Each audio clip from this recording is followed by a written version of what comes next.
Hey everybody, Marshall here. Hope everybody's doing okay tonight. Sorry I'm running a few minutes late. I was catching up on a couple of comments on my YouTube channel. Some people had come to some videos and watched them, and I had to finish catching up on the comments and stuff like that. So I'm running a few minutes late to starting this. Like I said, I normally start by 8:30 at the latest, so about 7 or 8 minutes late tonight.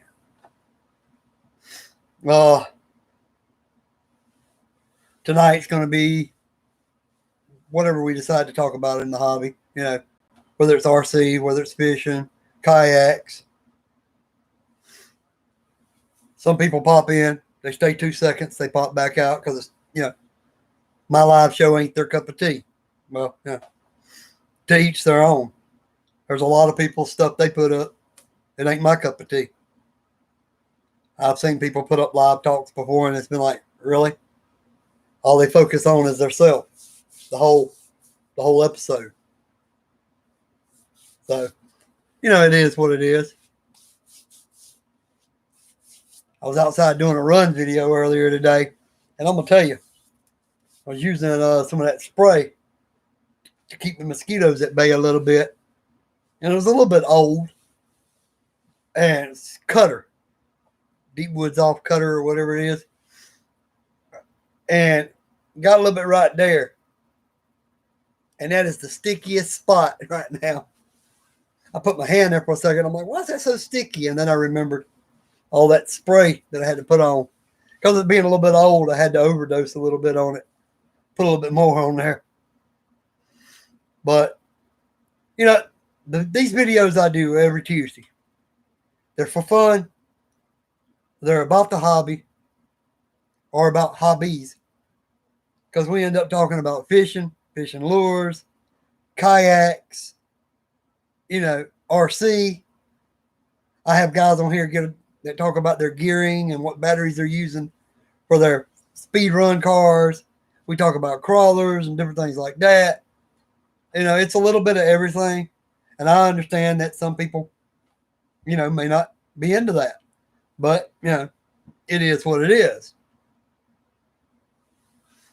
Me, I love fishing and I love RC. So I do a little bit of both. That's why my channel is named the way it is and has both of them in the title. What's up, brother? Congrats again on that big cat. Truly a nice one.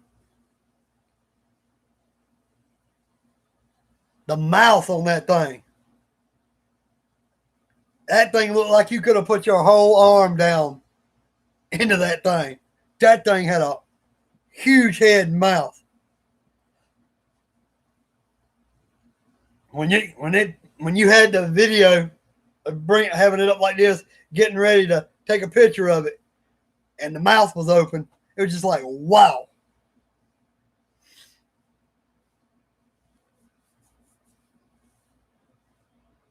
That's the biggest one I've ever seen any of my friends catch. Now I've seen, fishermen on TV shows, pull 60 pound, blue out of a lake somewhere or out of a pond somewhere up into the boat. And you see them trying to get it in, and the boat seems like it's going to turn over because the fish is so big. But I've never seen any of my friends, any of my neighbors, or anything pull an over 35 pound catfish in, Now, I've heard stories.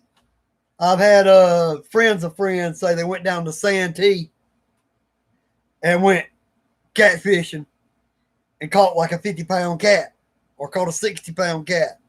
But to me, sometimes if your friend tells a friend that and your friend tells you, you don't necessarily know that it's true, especially if they didn't even take a picture. So, you have to take that with a grain of salt. I know there's some big cats in Santee, but I've never seen even a picture of somebody pulling one out. You know, not none of my friends or anything, but some of my friends of other friends, they would tell them, they'd be like, man, I went down to Santee last week, caught a 45-pound catfish. Took me 45 minutes to get him in. And then they didn't even take a picture. So I was like, really? Really? You didn't even take a picture? Something momentous like that? It's either going to be on camera in a video or it's going to be a picture at least. If I have to take it with my iPhone, I'm still going to get a picture. At least so I can say, look at this. But yeah, congrats again. That was a real nice one. Like I said, the biggest one I've ever seen one of my friends catch.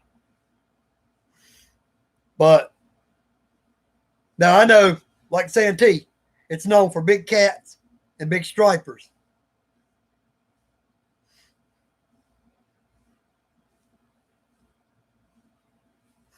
But to be honest, I've never been to Santee. I've never been fishing there.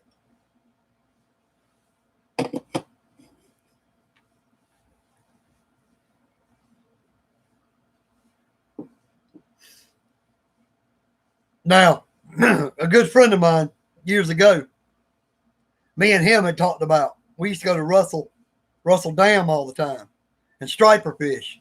And me and him had talked about going to Santee. And we was going to take his rod and reel and the one that you got from me, which is where I got it from, was him. We were going to take them two. He was going to take his 12-foot one. I was going to take the 10-foot one.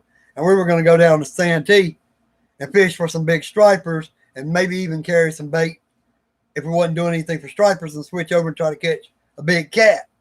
But one thing, another thing, it just never happened. Him and his wife split up, and he kind of went completely downhill after that. So we got where we didn't even hardly talk. He passed away this past year.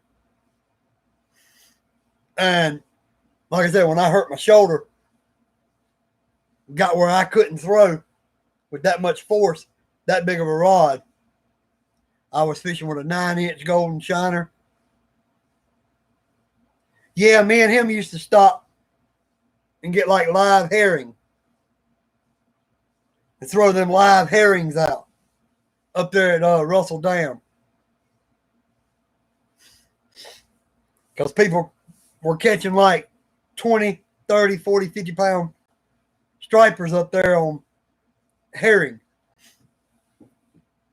But yeah, I caught like a 12.5-pound cat on a shiner about like this. Probably about a 6-incher.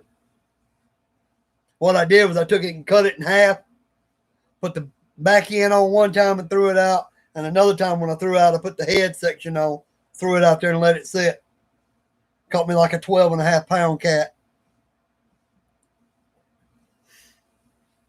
But yeah, man, I always wanted to go to Santee and fish for striper, but like I said, we never got to it. And then I threw my shoulder out and made it where I couldn't hardly throw that 10-foot rod anymore. It was just too much to do all that with it. And I was like, I'll stick with catfishing. I can still whip it out like this with one arm, that 7-foot rod. And then I can work it with the left arm, which is better, and then just reel with the bad arm. That way all I got to do with the bad arm is reel. And then when if I'm on the bank, I can just reel it up and basically drag it up on bank. Now, if I'm fishing in a boat or something, I'd have to switch over and let this arm try to hold it long enough to try to get it with a net with the left one, because I don't think I could pick it up with this arm. I lost about 17% or more mobility in this arm when I had the surgery, when I tore it.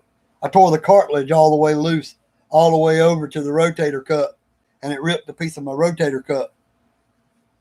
And they went in and did laser surgery. Yeah, I did too, man. When he bought that set, like I said, I was with him. It was Bass Pro Shop. And he bought the rod, had it in his hand, the one he wanted. Then he went over and picked out the reel. Then he had them spool it up. Had them put them together and spool it up right there. Spool up the spare spool. And he went out. We went out. He fished with it. I had my 7-foot rod with me that I was using for catfishing. I just would take the catfish stuff off of there, and then I would just put on something to throw for striper. And then we'd go out to the spillway and we'd fish together. And then he bought the 12-foot combo that he bought. Said he didn't need that one anymore. Asked me if I wanted to buy it. My mouth was watering already as soon as he said, "Do you want to buy it?" I'm like, "Well, if you hold on to it until like next week I get paid, I'll get it from you." I bought it, and then I fished with it until I messed my shoulder up. Once I messed my shoulder up and had surgery on it, I took it out one time after my surgery, and after my 6 months, they made me go through rehabilitation. I went to a gym thing for 6 months rehabilitation for this. And when I got out there and was trying to use it, because it was so big and my short self trying to get it out, I had to use both arms. And it hurt so bad. I decided, well, I'll stick with my 7-foot rod and I'll just mainly catfish or go for small stripers. So, because I can use my 7-foot rod because it's got a big Shimano reel about that big around on the bail. The bail's about that big around. It's got that on it, and I got spider wire on it. I think it's the strength of 50 pound, but casts like about 15 or 20. And I love that thing for catfishing. I've never had a catfish break my line. My spider wire. What it was is I would stop up here with the weight and sinker and everything, up here, and then put a barrel swivel, and then I'd have a leader down to where the bait would be. And that way, if the catfish broke off anything, all he broke off was the leader. And that's all I ever lost. I never would lose. I never would break the line. Now, I did have one time a catfish wrapped around a pier, and he rubbed it when he was trying to get loose. He was back and forth, and it rubbed the line up against the pier, and it was so frayed when I did get him in, I ended up having to cut loose above that fray and redo it. What's up, Bobby's RCs? Hope you're doing good tonight. Now, to jump off fishing for a second, since I've got a fellow RCer in here, here's a question. I just did a video. I haven't put it up yet. I'm working on the editing part. But I want to do a little challenge. But one part of it that I was thinking of doing may be a little unfair to a lot of YouTubers. Because I know a lot of YouTubers have specific type RCs. Excuse me. What's up, Pevy Putt guy? What I did was I took my rally car, I took it outside, and I did like a 2-minute challenge. That's what I want it to be. I want it to be a 2-minute challenge. In the challenge, you have to jump it at least once. You have to jump at least once in the challenge. Thanks. You have to jump at least once in this challenge. Slow motion at least one time. One clip of the video. And you got to kick up some dirt or dust. Throw some dirt. The video can't be over 2 minutes. That's with the intro, the outro, and the running portion. Can't be over 2 minutes. But I was going to make it where it had to be rally car of any size, whether it's a 1/16th, 1/18th, 1/10th, 1/12th, or a 1/24th scale, somebody, if that's all they had. But part of me said, making it only a rally car, it wouldn't be fair. So I'm thinking about just any RC, as long as you do the other things. I haven't decided on that one yet.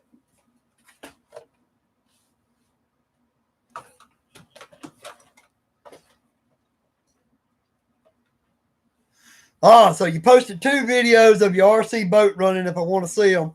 The boat's fast. Yeah, well, I've got a video up about me fishing out of the kayak down here in the spot right by my house if you want to see that. And I've got a video of me over in the woods trailing and crawling my little 1979 Toyota Helix, which was made by Thunder Tiger. If you want to check those 2 out. I would if my slash was fixed. Sorry it's broke, my friend. I hate hearing it when somebody's RC's broke. But I'm debating on whether keeping it limited to just being a rally car. Because, you know, a lot of my RCers may not even own a rally car. But then again, a lot of them do. That way, you know, it's a specific set rules. Rally car, any size. My opinion got lost in the mail. Oh, that sucks. That one sucks. Wow. Yeah, it sucks anytime something's lost in the mail. Anything for your RC that gets lost in the mail. You're like, really? Now, are y'all going to refund it? Or are y'all going to replace it? Did it go to a different state? Is it coming back to me? What are y'all doing about it? You know? Now, I've got an RC coming probably within the next 10 or 11 days or less. Within the next 10 or 11 days or less, I've got a brand new RC coming. I'm going to be doing a review on it. It is being sent to me free for reviews, this RC is. And I'll be unboxing that and doing a review on it and everything. I'll unbox it, use it, and then do a review on it. It may be all 3 of them together, or it may be split into 2 or 3 videos. I haven't decided yet until I get the product. But I have, I think, 30 days from the receipt of the product to do the video and put it up in order to get that product for free. Once I've done the video and put it up on there and told them, then the product's supposed to be free. But later time, they want me to review a little bit more expensive things. If things go well, I may have to pay like 20% of the product's fee, and they pay the rest. If I do the challenge, I'll probably have to use my X-Rider Flamingo X and know the people are going to have to deal with USPS or UPS. My Traxxas Little Trax pre-runner is broken 3rd time again. Man, that thing stays tore up, seems like.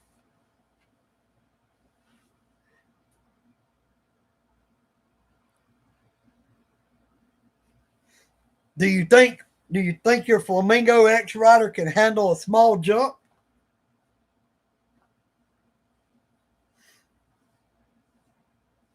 Because I know you should be able to kick up a little bit of dust with it.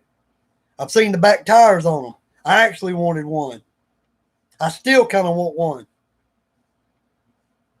I want to make like either a little oval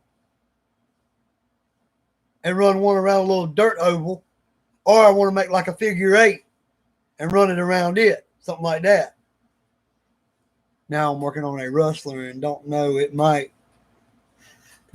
Because, you know, the jump's part of the rule, and I'd hate to see you jump the little thing and break something, but if it's got any toughness to it, it might can handle a small jump. It ain't got to be a big jump.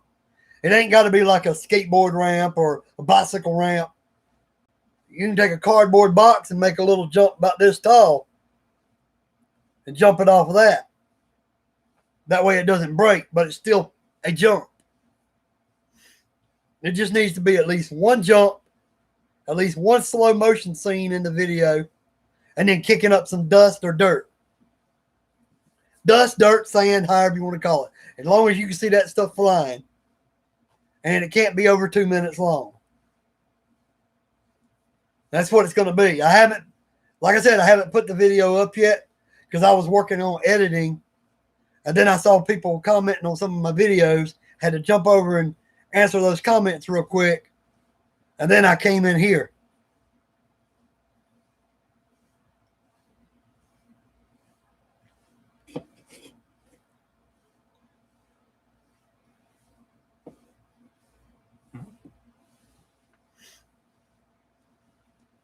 Because I could change it up. In the title right now, it was going to say, rally car challenge. I could just change it up and say, look, if you don't have a rally car, you can substitute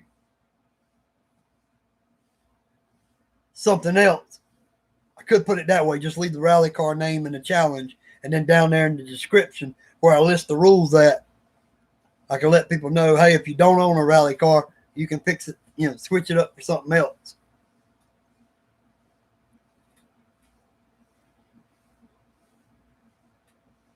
Oh, it don't have to be completely 2 minutes, but it can't be over 2 minutes.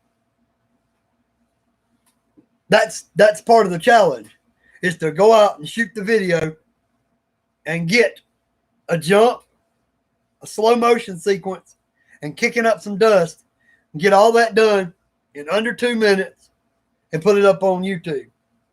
That's going to be the challenge. You'll see when you see my video. I think my video ended up being like 1 minute and 58 seconds or something like that. It's right there at the 2 minute. Right there at it. It doesn't matter if it's 1.5 minutes. If you do one and it's 1.5 minutes and it's got all 3 things that I'm talking about, a small jump, a slow motion scene, and kicking up some dust and dirt, then you're good. And like I said, it ain't got to be a big jump, just a jump.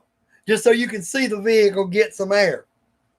If it don't come up off the ground but this high, as long as it leaves the ground and gets a little bit of air and then lands back on the ground.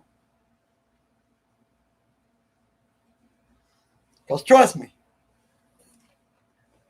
this thing don't always fly great. Sometimes it lands good. Sometimes it lands completely nose down. Just depends on the speed you hit the ramp at with that one. I hit the ramp one time, and it just sailed like you would want it to, and barely touched the front wheels first. Another time I jumped, it went a boom and then land. So, cause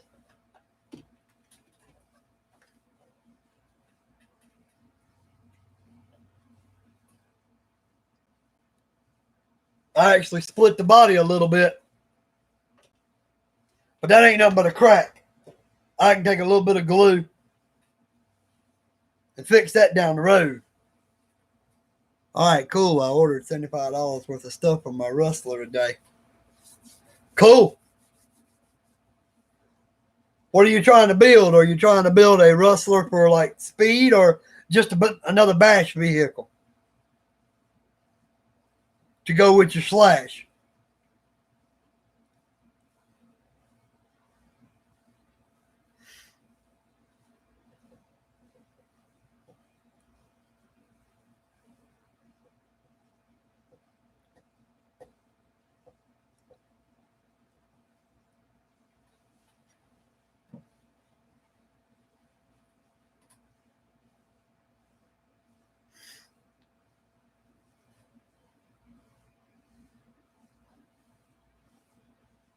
$75 worth of stuff for your rustler today.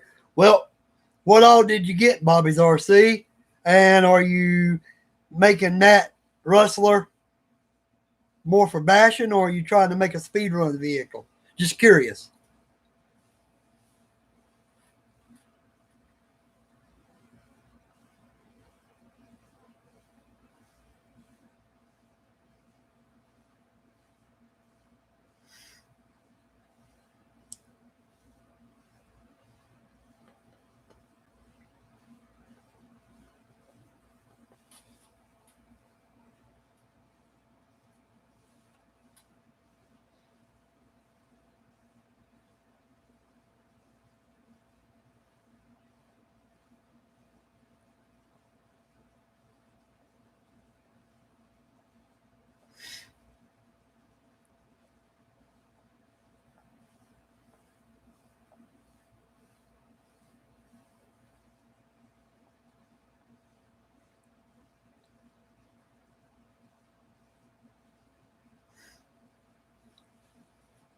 Well, maybe he's got lag on his end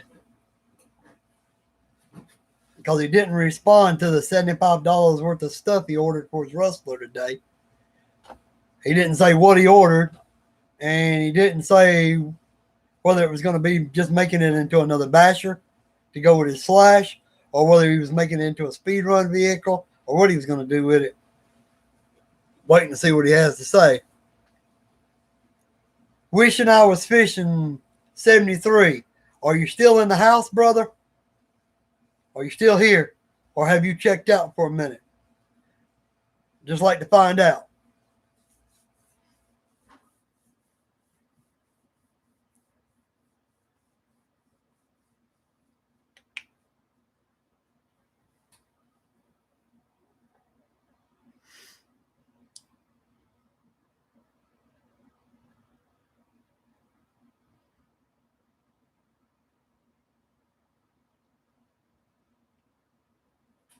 What do you think is the best bash truck is?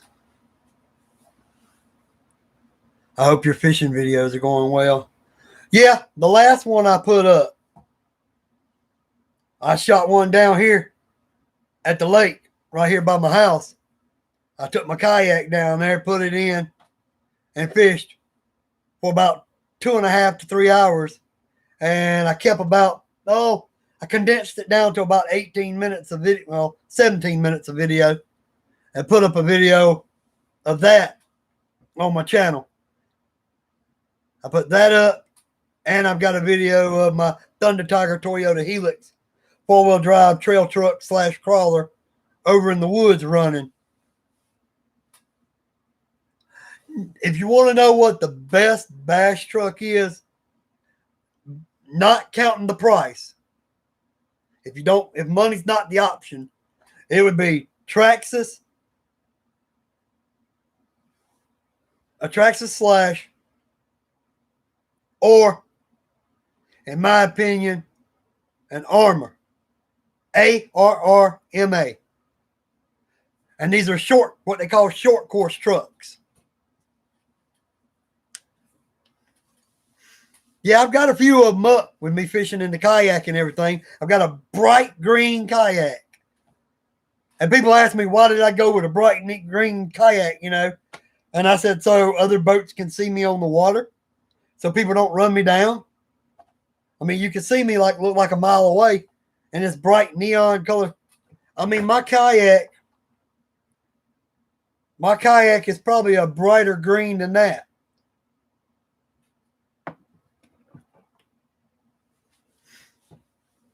But if it was me and I had to pick an RC for bashing, it would either be a Traxxas slash or an Armor. And I would probably go short course truck, my opinion. Because the short course truck, the big old body on it, comes over, covers the wheels, protects the whole suspension system pretty good. If you take that Traxxas and you spin and it flips, generally it's landing on parts of the body, and you generally aren't going to break as many parts because it's a short course truck and most of the vehicle's protected. Like, if you look at this little rally car, you see how the fenders come over the body and the wheels and everything, rather. So look at the wheels. The wheels are covered by the fenders. Well, that means the suspension is all covered. So if I flip this and it hits like this, it's very unlikely, it's going to be rare for it to land directly on a wheel. See, you flip it to the front, it hits here. You flip it on the side, the fender may catch. The back end, see, you got all that. You got a lot of protection on like a little rally car. So a rally car would be a good idea. Less breakages. Short course truck. The body covers the whole thing like that too. And you hit like that, and they generally just flip over. You flip them over, and they take off again. Now this one, the only thing I've done to it so far is crack the front of the body right there a little bit. And that was with me outside today jumping it, and running into hills and just bashing it and playing around with it.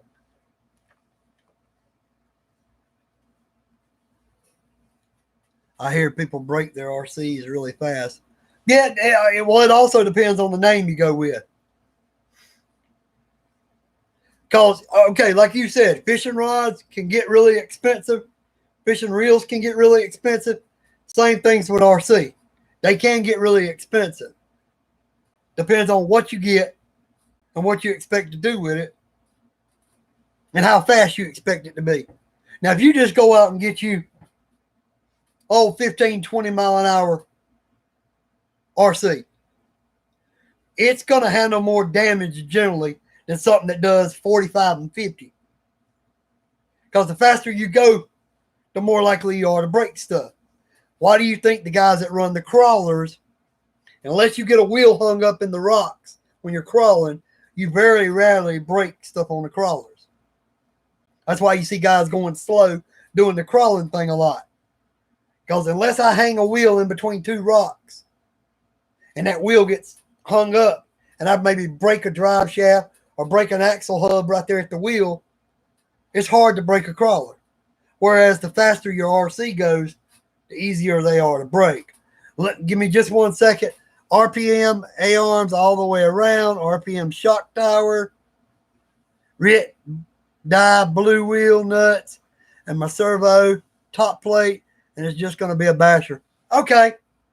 Thanks for responding, Bobby's RC. I was curious what you were doing with it, whether you were going basher or whether you were going to try to jump into speed realm, you know. But yeah, wishing I was fishing 73. I'm not going to tell you can't break them quick, but I'm not going to tell you they can't last a long time without breaking either. I have an Ecx Torment. When I bought it used. I ran that thing and beat the snot out of it for 3 years before it ever quit on me. And all it needed was a $10 spur gear replaced. Now, I'm going to be honest. I bought the spur gear. I just haven't swapped it yet because I have an Ecx Torment 4-wheel-drive. And instead, I just been running that one. But I'm talking an Ecx 2-wheel-drive short course truck called the Torment. I beat the snot out of a used one that I bought.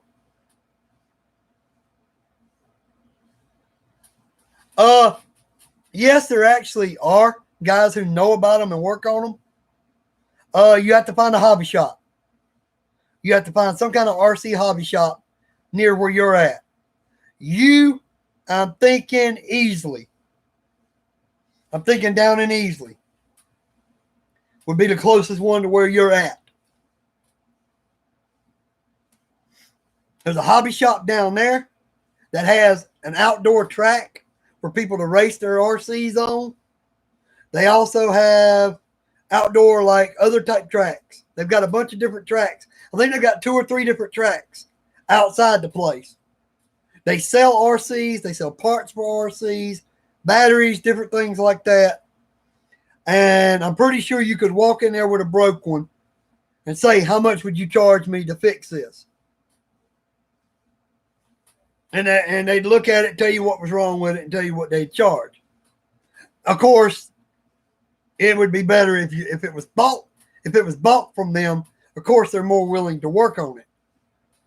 I don't know how willing they'd be to work on something that you bought used on eBay for $50, and if they don't sell it, I don't know whether they would work on it cheaply or not. But if you bought it from them, they'd be like, "Oh yeah, he bought that from us about 3 months ago. You must have been beating it up pretty good. Yeah, let us see what it is." And they look at it and they go, "Oh, we can fix that for about $25, including the part." You know, I don't know. But yours would be the closest one would be Easley. You would just have to type in like RC hobby store or something like that closest to me and see what comes up. There used to be one in Greenville, but it quit selling RCs. It was a bike. It sold bicycles, trains, and RCs.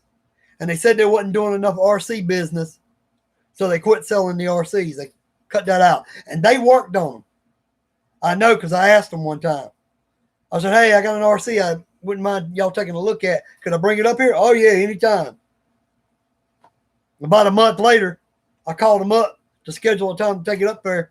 And they said they wasn't really having any RC business coming in much. So they decided to cut that out and did away with it. So you would have to go to Easley. That would probably be the closest one you could find that would work on an RC for you. And what you could do is you could just call them up instead of wasting time. Call them up on the phone. Tell them what you own. Like, let's just say Ecx Torment, short course truck. You call them up and say, I got an Ecx Torment short course truck, 2-wheel-drive. It quit going on me. Can I bring it down there? Would y'all take a look at it and see what y'all can figure out? And they'd give you an answer. And there you go. More than likely they would. And most things, most of the guys at the RC places can fix. So, at least you'd be, especially if you get something like, all right, now Ecx Torment, I believe that place sells them that I'm talking to you about. That hobby shop down in Easley.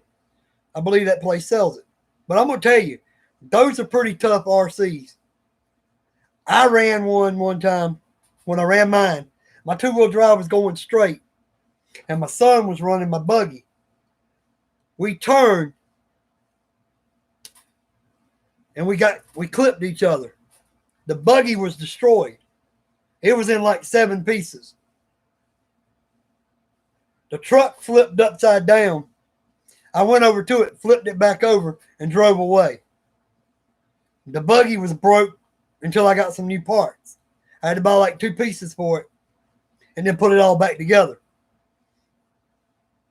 Got it going, ran it for another couple times, and then it gave out altogether. So see, it just wasn't made good. But that truck was, it was stout. But if you want the best, you're going to have to pay higher money. One of the best short course trucks for handling abuse on the market is the Traxxas Slash. I would go 2-wheel-drive because it's cheaper. But they did recently come out with a 4-wheel-drive brushed Traxxas Slash. So you could go with that. But we're talking money. If you get a 4-wheel-drive Traxxas Slash, brand new, brushed, you're talking $199.99. Yeah, $200 for that RC truck to get a 4-wheel-drive. If you get that same Slash in a 2-wheel-drive, you might can run it up for around 150, 170. Me, I went with an Ecx Torment. I found one online. The guy said he'd only run it 3 times. I bought it and paid like $125 for it. And like I said, I ran it for 3 years. Bought it used, ran it for 3 years. I even took it to a racetrack in Spartanburg and practiced on that racetrack. Ran into a wooden wall with it. Smacked that thing. You could hear it all the way through the building. Never broke anything on this thing. 3 years after running it, I finally killed what they call the spur gear. It's what the motor connects up to drive the axles. And it chewed up the plastic spur gear after 3 years. And that was a $10 part. I just haven't took time and put the new part on and started running it again because I had, since that time, went and bought me a 4-wheel-drive version of it, used as well. And I just been running that for the last couple years. So I just left the 2-wheel-drive one broke. I was like, well, it ain't hurting nothing. I got the part for it. All I got to do is change it out. You know? Give me just a second. I'll bring out one of my Torments and let you see it, wishing I was fishing 73. And you can see what I'm talking about. Because that body, to me, if I want a basher, just for bashing, I want a body to protect that vehicle. Because I'd rather replace a body, spend $10, $15, $20, $30 and replace a body than have to fix the vehicle itself. See, you don't even see the wheels and tires from that view. So it takes a lot. See, the fender sticks out past the tire. So it takes a lot even when it flips over. And see, in the front, there's a bar right there to help protect the chassis. But the body's real wide out like that. And that's all you get. It's cracking the body when you land. And see, a lot of protection. You look back here. The back end ends here on the RC. You got all that protection there. But that's a rally car. And they come in different sizes. That's like 1/16, 1/18. They come in different sizes. And different prices. That wasn't even $100. I think I paid like $80, $90 for that. And that was brand new. But give me a second. I'm looking for one of my short course trucks.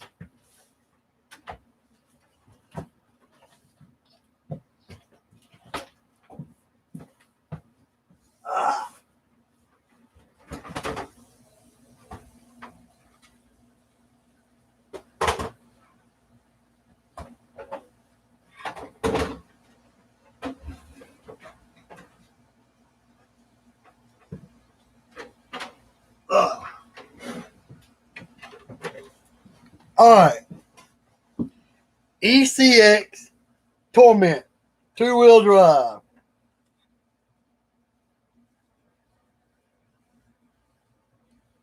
This was my first bashing vehicle. As you can see, look at the big bumper on the front.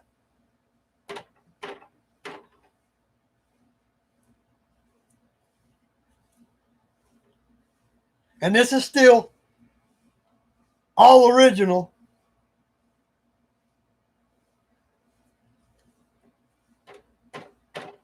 See, that's going to protect the front when you land. And you see the fenders. There's your tire. The fender sticks out. Now, I'm going to show you underneath of it. See? The fender sticks out a hair past the tire. And you see right there, it's got like Nerf bars on each side to protect the chassis and the body. See? Same way at the back end. Plus, it's got a bumper at the back end to help protect it. That is my two-wheel drive version.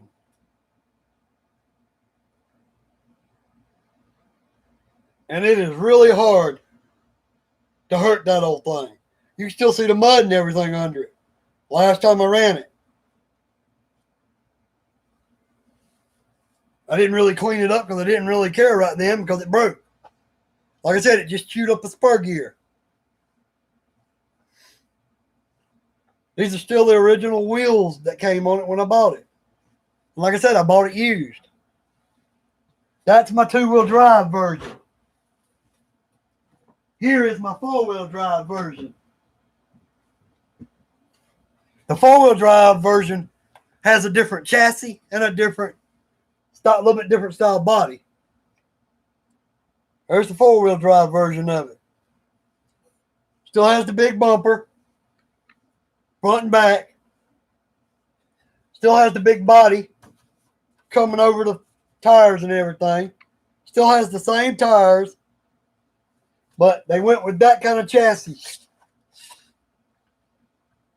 It's got that kind of chassis on the four-wheel drive version instead. Now this one, I've had for 3 years altogether. The only thing I've ever done is had the nut that held the spur gear on loosened up just a little bit, messed up my gear mesh, and made it where it didn't want to go one day. I readjusted that myself, and it's ran ever since then. So that shows you right there, that's a short course truck. And as you can see, when I turn it up like this, you can't see the tires.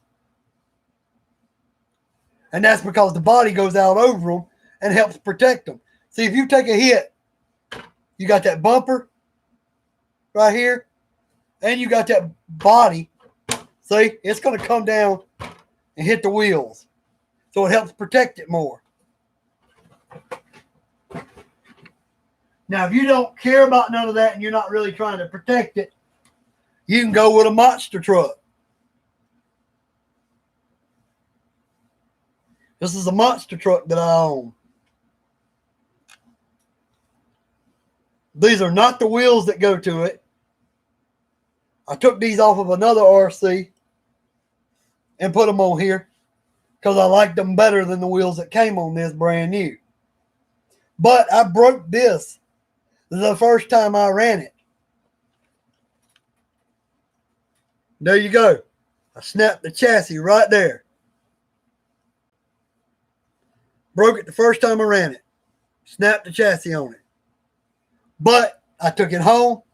JB welded it. Let it set for 2 or 3 days. Took it back outside. Went straight back to bashing it the same way I was before I JB welded it. And it's still going. Hasn't broke since. Now, don't get me wrong. I went ahead and called the company and made them send me a replacement chassis for it. I had to pay the shipping, but they sent me the chassis for free. I've got a brand new chassis, this part right here, a brand new chassis for it, sitting over here under the counter. But it ain't rebroke, so I've just left it alone. But I've got a brand new chassis I can send with it. If I ever decide to sell it, I will put the brand new chassis with it and sell it that way. That way whoever buys it can, change out the chassis if they want to.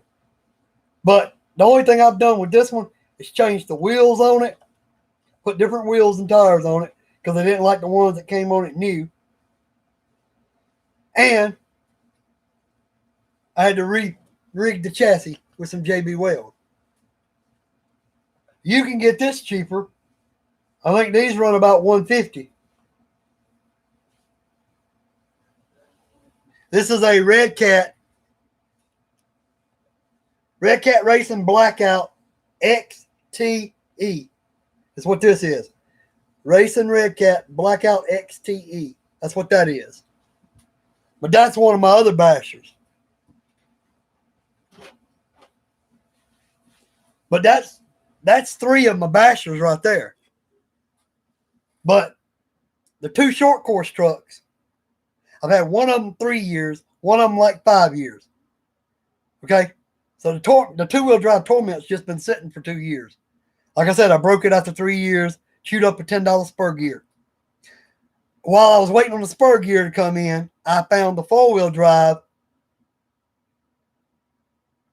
I had found the 4-wheel drive online and already had it on the way to me. So when it got to me, I was just like, well, I'll just leave it sitting.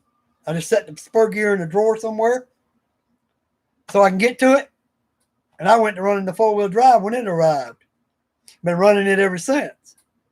And I have never, like I said, other than a nut coming loose and one of the gears coming loose a little bit, me having to retighten them, I have never broken the 4-wheel drive. And I've been running it for 3 years. So if you can get 3 years or more out of an RC and you've never broke anything, or it takes that long to break something, and you bought them used, that's a pretty good, decent RC in my opinion. And get this is my opinion. This may not be everybody else's opinion. This is only mine. I can go by what my experience is. I've got 2 of them sitting in the floor right there I just showed you. A 2-wheel drive and a 4-wheel drive. And they both have held up good for being used RCs. I mean, why do you think the name has budget guy in it? Because I'm on a budget, so I had to buy used ones to even start out. My first short course truck was used. My first buggy was used. The first thing I bought new was a crawler. I bought an Exceed Max Stone 10 1/10 scale crawler. I think I paid $135, $145 for it, brand new. That was the first new RC I'd ever bought. I had a guy give me a CC01 Unimog by Tamiya. He said, you can have it. It needs a radio and receiver if you pay the shipping. Well, the shipping was $100. So in other words, I basically paid $100 for a Tamiya CC01 Unimog. It's a green Unimog truck. And I've had that thing for like 5 years. Has it broken? Not once. It's never broke on me in 5 years. But it is a trail truck / crawling truck that goes really, really slow. I mean, you know, it's not something you're going to take outside and bash. But if you like bashing and you like just getting out there and seeing if you can jump around with them and play around with them, by all means, there's plenty of them out there that you can get. And you don't have to do like me. You don't have to get the ones with the big body. You ain't got to get the short course truck. You ain't got to get the rally car. You can go ahead and get you something like this monster truck if you want to. But just be advised, as you can see, there is no protection for this stuff out this way. So if you come down and land on that wheel, see, there's nothing to protect it. Whereas with that short course truck, that body's out here all the way in front of that and over that. So it takes a real weird hit. You got to come down and land more like this with a short course truck to break stuff. Or come down at an angle and land on that weird wheel awkwardly, you know, to break anything other than the body. So that's why I said short course truck. Look at Arrma, ARRMA. Look at their cheap short course trucks, the cheapest ones they have. It'll be brushed. That'll be the cheapest one they have. It'll be a brushed RC short course truck. Arrma has them. ECX has the Torment. And Traxxas has the Slash. If you get the two-wheel drive, it's probably going to be the cheapest one. Just saying. Some of them may even come with the battery already with them, and you won't even have to buy a battery. Just saying. Now,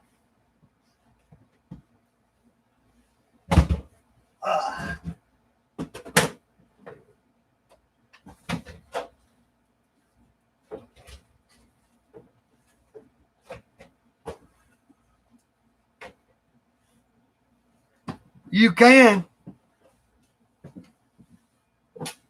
go like a Chinese knockoff. I have this one. A little dusty. Sorry about that. Been in the closet a little bit. This is a 4-wheel drive, 1/12 scale. Look at the big bumper, which helps protect the wheels. And yes, it does have 2 headlights. Right there and over here on the other side. Now this one, I've got the body up 1 notch higher than it's supposed to be. As you can see, there's the chassis on it. The battery loads from down here. You turn that, you open it up, and you put the battery in. On-off switch is there. Now, the only thing I have changed on this one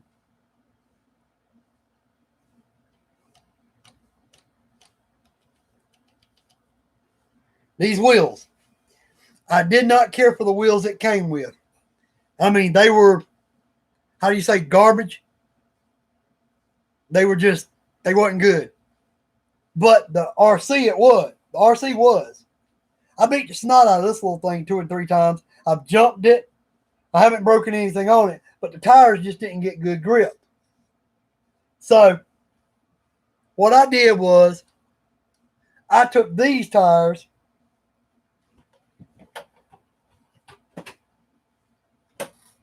from this truck.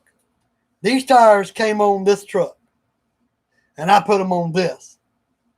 I had these tires off of another RC that I had, and I put them onto the truck. So the monster truck got these, and then this one got what was on the monster truck. That's what it comes with stock, is those. The monster truck comes with those stock. But you could get something like this, the Brave. You could get that on eBay probably for around 90 bucks. Supertech, the Brave. You could get that for probably about 90 bucks on eBay. It's a 1/12 scale. Now, I don't know what mechanics at RC shops, whether they work on this kind or not. But I know they would probably work on the Red Cat. They would probably work on the Ecx Torment. And they would work on the Slashes. What kind of boats do you fish in? Because I use a 1989 Coleman Crawdad 12-foot boat. I fish in a Lifetime Tahoma 10-foot kayak. It's a neon green color.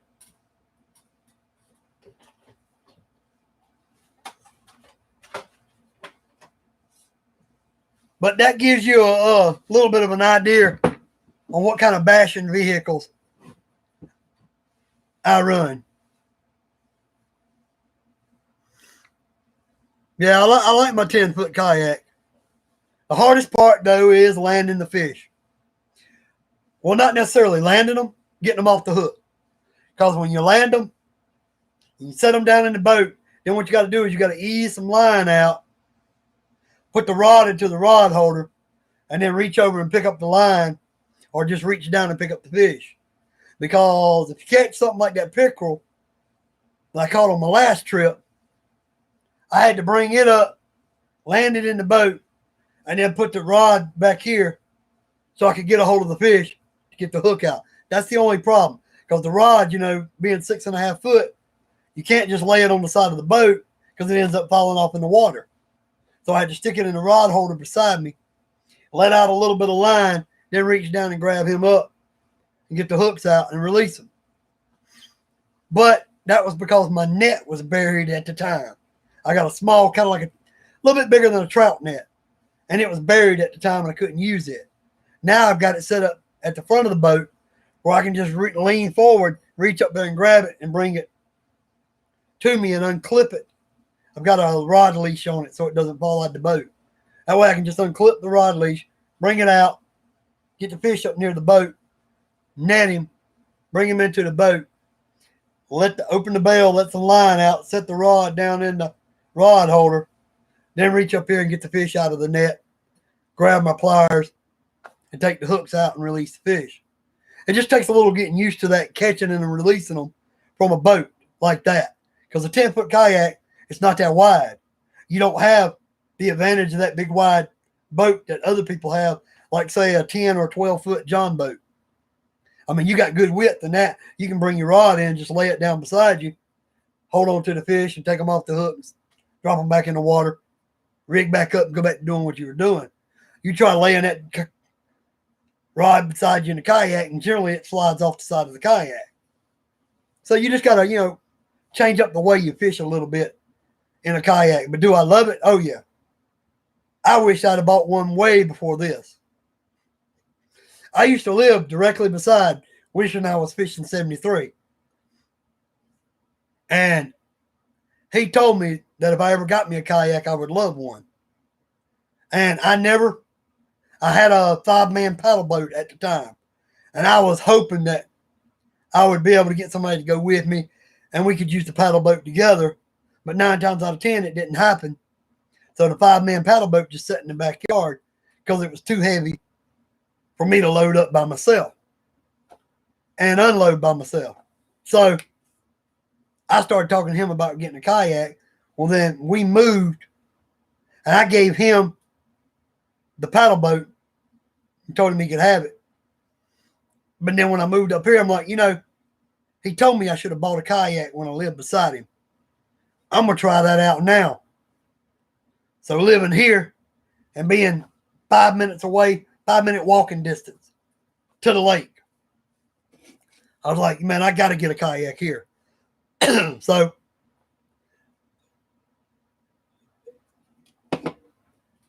I went on Dick's. I went on Academy. I went on 2 or 3 different kayak sites that had kayaks. Nobody had any on sale right at the time. So I went to work the next day, got off work, left work, went over to Walmart. Pulled up, parked in the parking lot, went inside, went back there and was looking at their kayaks. And I come across a fishing kayak, which was the Tamarack. It was the Lifetime Tamarack. 10-foot long, same width as mine, same length, identical body-wise, boat-wise. But it came with the backing for the seat and the butt part of the seat. It also came with a rod holder mounted over here on the right-hand side in front of the seat. And it came with a secondary hatch behind the seat. Whereas the Tahoma did not come with this rod holder over here. It only came with the one hatch up here in front of you. And it didn't come with the cushion for the butt part of the seat. But the Tahoma was $100 cheaper than the Tamarack. And I'm sitting there looking at that boat and I'm going, that drab olive green is not going to show up in the water as well from a distance to other boaters. And that's $100 more just for that one. I can buy this one here and put everything on there to make it like that one. I can add my own rod holders. I can add my own butt part for the seat. And I didn't want the secondary hatch because of where it was mounted. It was right directly behind the seat a little ways back. And I didn't think I'd be able to open it and reach in there and get stuff. So I didn't even want that secondary hatch. I'm like, shoot, I'll save the $100, do it my way. And that's why I bought the Tahoma. It was $190. It was either $198.99 or $199.99. $200. And I've had it a year. And I've made some mods to it, changed it up. I added rod holder on each side of the seat, flush mount right here, and put rod leashes on both of them. So that way if the boat flips over, the rods stay put. I added another rod holder up here to my left. You turn your rod upside down, the rod and reel upside down for a spinning one. And then you slide this thing over, and if the boat flips over, the rod's not going nowhere.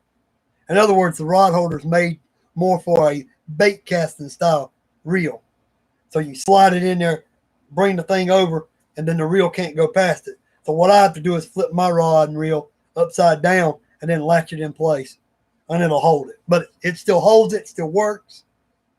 I can get around that. So I've got a rod holder here, 2 flush mount ones here. I added a fishing tape measure over here to measure fish if I wanted to. I added a boat cleat to the right side right here to wrap my anchor rope around when I drop anchor to make it easier to get to when I want to bring the anchor back up. And then I got a kayak cart to put it up on and strap down to roll it down to the lake so I didn't have to tote it. And that way I don't even have to use my vehicle. I just put my rod and reels on it, roll it down to the lake, go fishing, bring it back. I roll it around to the back porch. When I get to the steps, I pick it up, get it up on the porch, and then I roll it up into the middle of the porch so the rain won't get to it a lot. Leave it there until the next time I get ready to use it.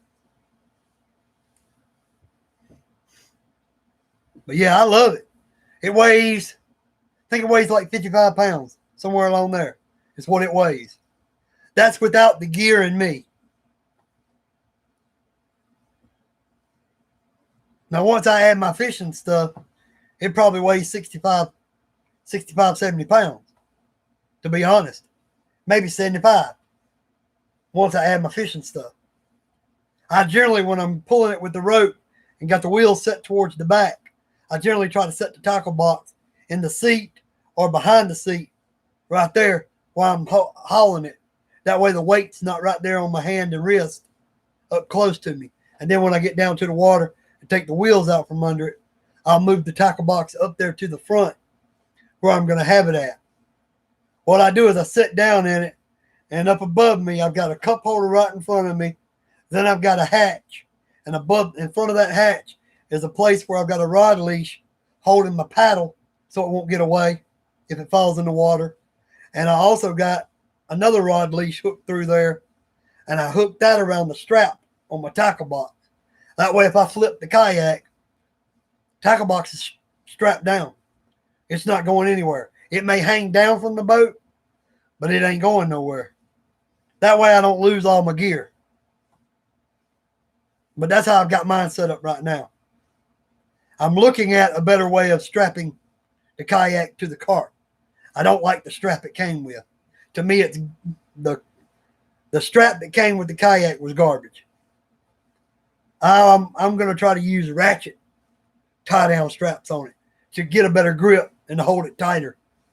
Because when you get any resistance, like pine cones, sticks, or anything like that in your way, they try to catch the wheels up and try to pull the straps and the wheels towards the back of the kayak till they end up pulling them all the way off if you aren't careful. So in other words, you got to constantly, when you're rolling it, look back and keep an eye on where the straps are at. When you see the straps start getting towards the back, you better stop and restrap it, or you're about to lose the wheels and the kayak's going to be dragging the ground.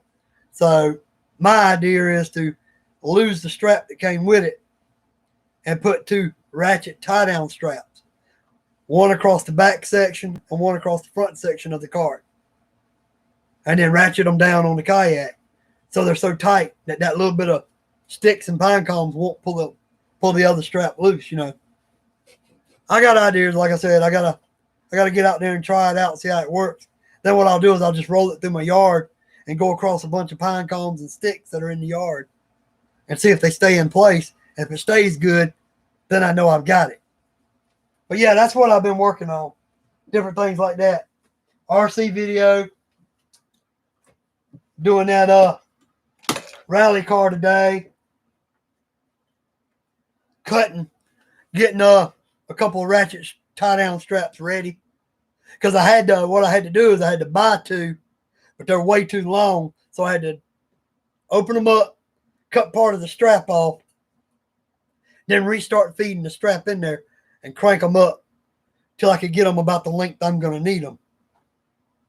Now I can just take them out there, lay them over the kayak, open them up, stretch them out a little bit, come down, catch on to the rails of the kayak cart on each side, then come back up here, ratchet one down, get it almost tight, put the other one on, hold it, ratchet it down, get it almost snug, and then take both of them. If I aim them the right way, I could probably take both of them and just do this and get both of them tight at the same time. That way they're both the same tightness. And hopefully that's going to hold it and keep them from trying to pull loose like the other strap does. Because the other strap's not a ratchet tight. It's basically a feed the rope through a little catch, and that catch is supposed to hold it tight. But as stuff pulls on it, it slowly slips through the catch. So it just wasn't quite made well enough, the strap that came with it. But the cart itself is cool. Because, I mean, come on.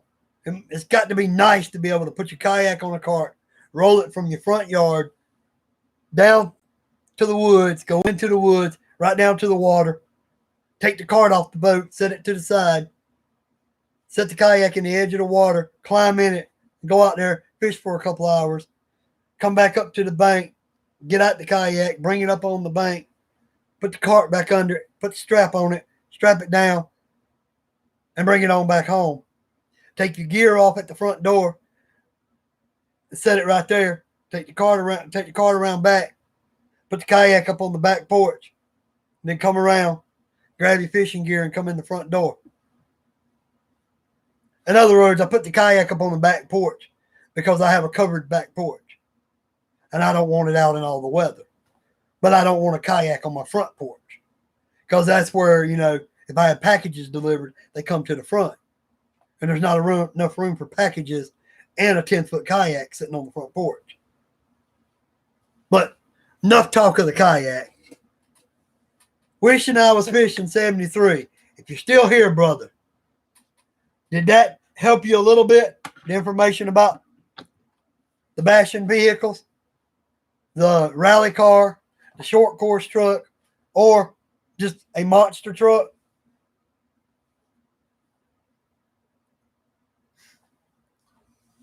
Because Traxxas is one of the best names in toughness. But Arma is right there competing with them now in toughness. And then you have the Ecx Torment, which is still Ecx brand, which is still pretty tough, most of them. I wouldn't get a buggy from Ecx, realistically, and bash the crap out of it that much. And I probably wouldn't get some of their monster trucks with the open wheel design. I'd probably go with something, bigger name. But ours, you could just get that 1/12 scale Chinese one like I showed, something like that. Spend about $90.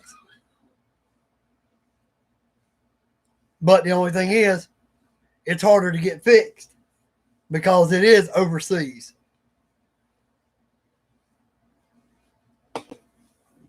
That's like the little Coke can size RC you got coming. If you break that thing, there's realistically nobody out there that's going to work on it that I know of. One is because it's so cheap, for $7, $8, you can just get another one. Why would you want to work on it? The other is it's so small, they charge you more than what you paid for it just to fix it. So the little small car you got coming, I don't see anybody working on it if you break anything on it. And you wouldn't really want to, because what they charge you to work on it, you could go ahead and just order another one and wait on it to be shipped to you and have you a second one. But I would go 1/16, 1/18, or 1/10 if it was me and you were wanting to get you a basher. 1/16, 1/18, or 1/10. Somewhere in that range. And find you a decent price one.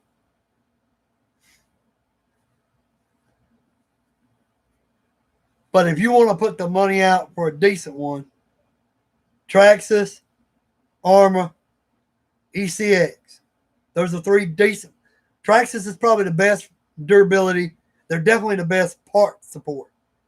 You can call up Traxxas and go, hey, I broke a front A-arm. They're generally going to have it in stock 9 times out of 10.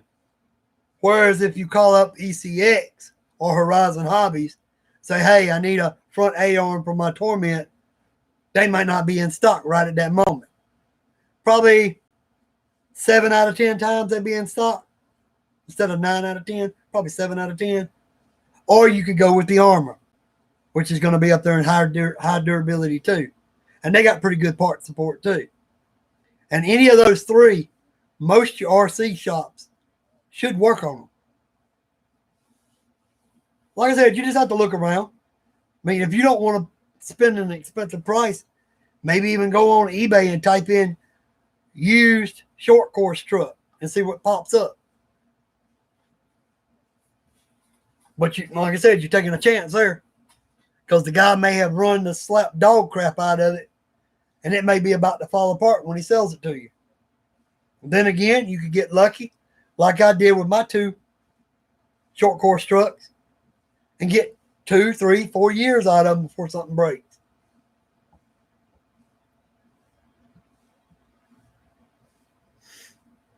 But I hope that helps you some, wishing I was fishing 73. And one more question. Are you still in the room? Or have you done left to talk? Just curious. You still here, brother?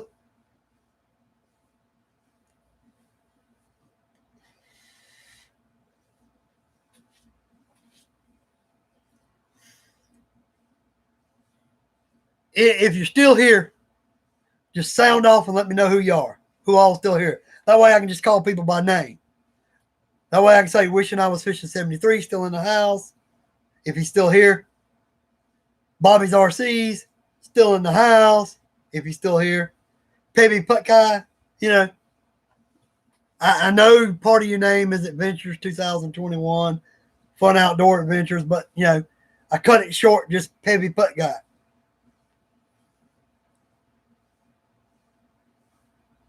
I'm just trying to find out who's here. If any of the 3 originals that had typed comments are still in here.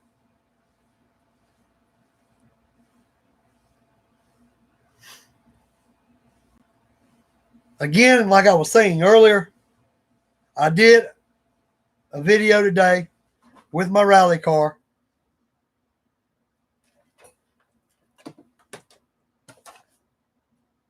This one here.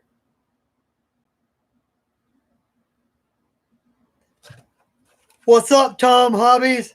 What's going on, my friend? Good to hear from you. I did a video with this one today.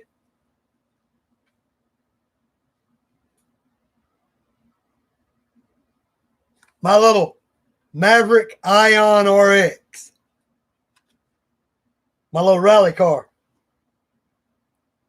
I did a video with this one today. And since you're just getting in here, Tom Hobbies, I'll catch you up on just the video that's about and what I'm trying to do. I'm trying to do a 2-minute challenge. 2-minute challenge. Rules are 1 jump, at least 1 jump. Got to have at least 1. Need at least 1 slow motion scene where you slow it down a little bit and make it look cool. And at least 1 time of kicking up dust or dirt. The car can be 1/24th scale, 1/18th, 1/16th, 1/12th, 1/10th. Any of those scales. I would rather it be a rally car if you have it. But if you do not have a rally car, I will accept any RC in those scales. From 1/24th up to 1/10th. Of course, it would be a lot better if it was 1/16th, 1/18th, 1/10th, 1/12th, somewhere in that range. 1/18th, 1/16th, 1/12th, 1/10th. Those would be the best ones. That way they show up on camera better. Because I'm going to tell you, 1/24th, unless you're really zooming in, it's not going to be easy to see. I would rather it be a rally car, but if you don't have a rally car, I'll accept any kind of RC. But you got to have 1 jump, 1 slow-mo, and kick up some dirt or dust, sand, whatever. Spin it out, throw it up. Whether you take off and it's shooting out the back of the car or whether you're spinning it around. And it can't be any longer than 2 minutes completely.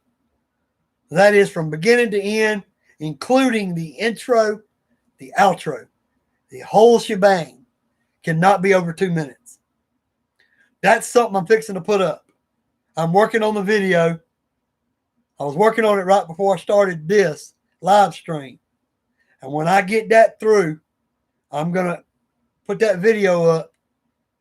And I'm going to put the rules in the description that I decide on completely. I may take off the 1/24th scale. I may say, 1/18th, 1/16th, 1/12th, 1/10th. I may even put 1/14th in there. I may just take the 1/24th away. And then leave in there and put in there the rules of what you got to do. The 1 slow motion, the 1 jump, and kicking up some dirt. And then it's got to be 2 minutes or less, including intro and outro. Like I said, that's the video I'm working on now. Because I went out there and ran that rally car today. And I'm like, man, I want to have a little bit of fun. I'm going to make up this little rally, this little challenge, and see how many RC YouTubers will actually go out and do one. Just to see. This way I'll see how many people are paying attention to my description that I list under the video. Because if I list it as a challenge up here, and then I put it in the description, the rules, well, I'll see how many people pay attention to the description part. But yeah, I was talking about that. We were discussing who makes some of the best bashers. And I was telling Wishing I Was Fishing 73 earlier. The best bashing RC right off the bat, not talking money, I would say probably is one of the Traxxas Slash or one of the Armor short course trucks. Next up, I would throw Ecx Torment in there as one of my top three, just bashing short course trucks. If I just want to bash a short course truck, I would go with one of those three because I think they can handle an immense amount of punishment because of that big old body they have on them. How it covers the wheels and protects it and everything. Covers everything. And I was telling him also, he could probably take a rally car and bash it up because the body comes out and covers over the wheels and the body sticks out way past the chassis, front and back and on the sides. So I told him either a rally car or a short course truck would probably be the best bashing vehicle. But if he wanted to, he could go with some sort of monster truck.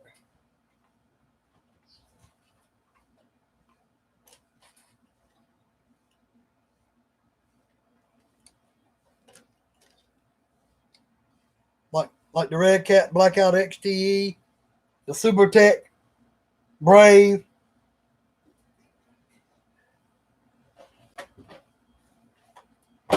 Or he could just go Ecx Torment 4-Wheel-Drive or Ecx Torment Two-Wheel-Drive.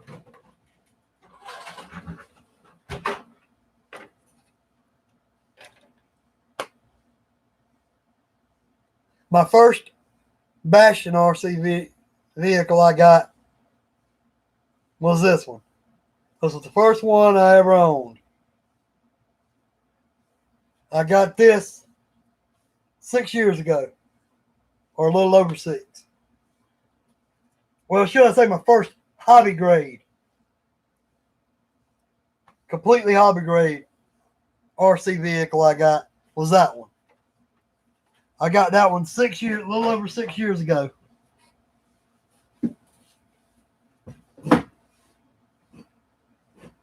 Thanks, my friend. I appreciate it. I've got more than that, but it would take too long to show everything. I kind of need to do a video about that. Just pull everything out the closet, set them all around, and then just take the camera and while I name off some of them, just kind of pan the camera side to side and show them all. But now, this one has got different wheels on it, but I actually got this one for free. I got this one sent to me by a site, online site. They wanted me to review it. They sent it to me. I ran it once. Didn't like the wheels and tires. Took these wheels and tires off that Red Cat Blackout XTE. Put them on here. Had another set laying around that I put on it that I like better on it. And then I ran this again. I gave them a good review because I liked the truck. Didn't break anything. I just didn't like the tires. And, 90% of the RCs you buy, down the road, you're going to change the wheels and tires. So I liked the RC. I gave it a good review. Well, then they sent me a quadcopter. They sent me a quadcopter to try out. Did not like this quadcopter. I crashed it one time. Snapped the arm on it. And it wasn't a big drop. Maybe 2 or 3 feet out of the sky. So it wasn't a big drop. And I'm sitting there going, that shouldn't have broke that easy.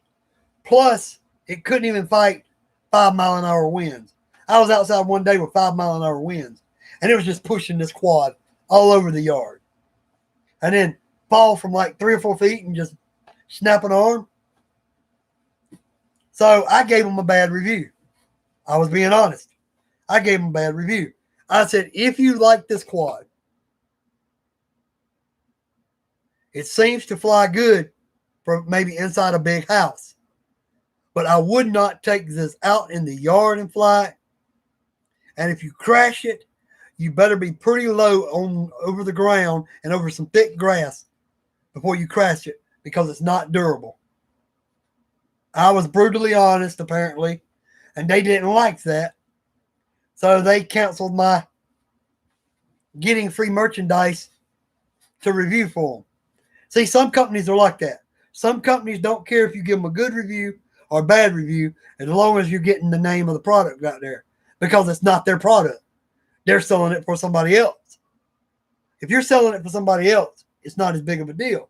Some of them. Other ones, they get really butthurt if you don't brag about their product, even if it's junk.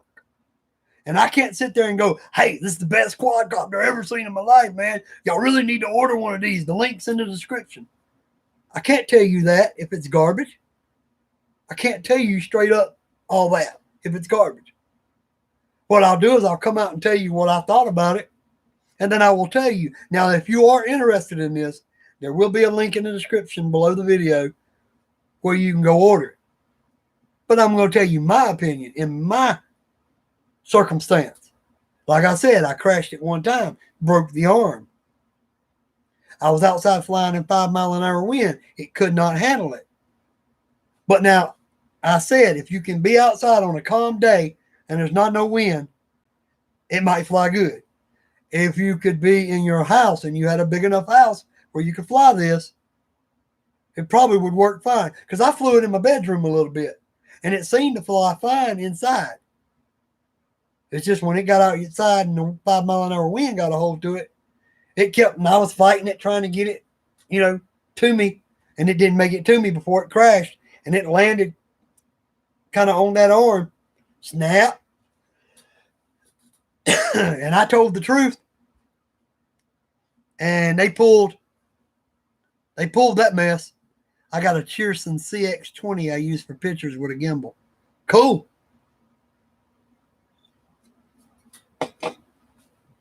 I've got one of the made by Cheerson. I've got a Y one. It's kind of like a Y copter. And a GoPro. It's sturdy. Wow. Yeah, if it can hold a GoPro, pretty good. I used to have what is SEMA, whichever way you want to say it, SEMA. I used to have one of their 8Cs. And the camera that came with it was so bad jello. I yanked the camera off of it. What I did was I put a mount up under there and mounted like a GoPro. Well, Firefly 6S is what I loaded up under it. Basically a GoPro action camera. The only problem was you get it up there, it flew, and because my camera had a gyro, had video stabilization built into it, my footage was pretty stable. But that camera was so heavy on that on that Sama C8 or X8C or whatever it was, that with them brushed motors, you had to really throttle up to keep it up there. It was a little bit the camera was a little bit too heavy for the SEMA. Now, if it had been brushless motors, wouldn't have been a problem. Plus, the landing gear was a little too short on the SEMA. And when you'd go to land, you had to bring it in on grass because the camera was sitting like this much shorter than where the legs were. The legs wasn't but that much longer than where the camera was hanging down to. And if you landed on pavement and you had a rough landing, you could have damaged the camera. So what I had to do is fly it up, shoot the footage, and then fly it over some grass somewhere and land it there. But it shot good footage. But if that would have been brushless motors, it would have been the trick. To me, that's what works out best. I had a X5C, had to balance the props to get rid of the jello. I balanced them on the X8C. I had Scotch tape on the ends of the blades to help balance them out. The camera was just so crappy that came with it, you couldn't get the jello out on the X8C. And I mean, I balanced all my blades, went back out and flew it again, and it was still jitter like this. And I'm like, don't think so. And then the colors weren't even right on the X8C camera. So I popped the camera off of there, filed down the mount where the camera went, and then I put me some Velcro on there, mounted my other camera up under there, took it out, and had pretty much completely stable footage. It's just the camera hung down so low that, like I said, the legs were only that much longer than where the camera was hanging to, so you couldn't land on the pavement. You could take off from the pavement, but once you lifted up and you got ready to come back down and land, you had to land in grass to protect the camera. I ran that for a while like that, but when I got ready to move here, I didn't even bring it. I just left the 8X. I just left it. I just left that behind. I brought a couple little baby quads, little small mini micros, whatever, that I could fly around in my house a little bit.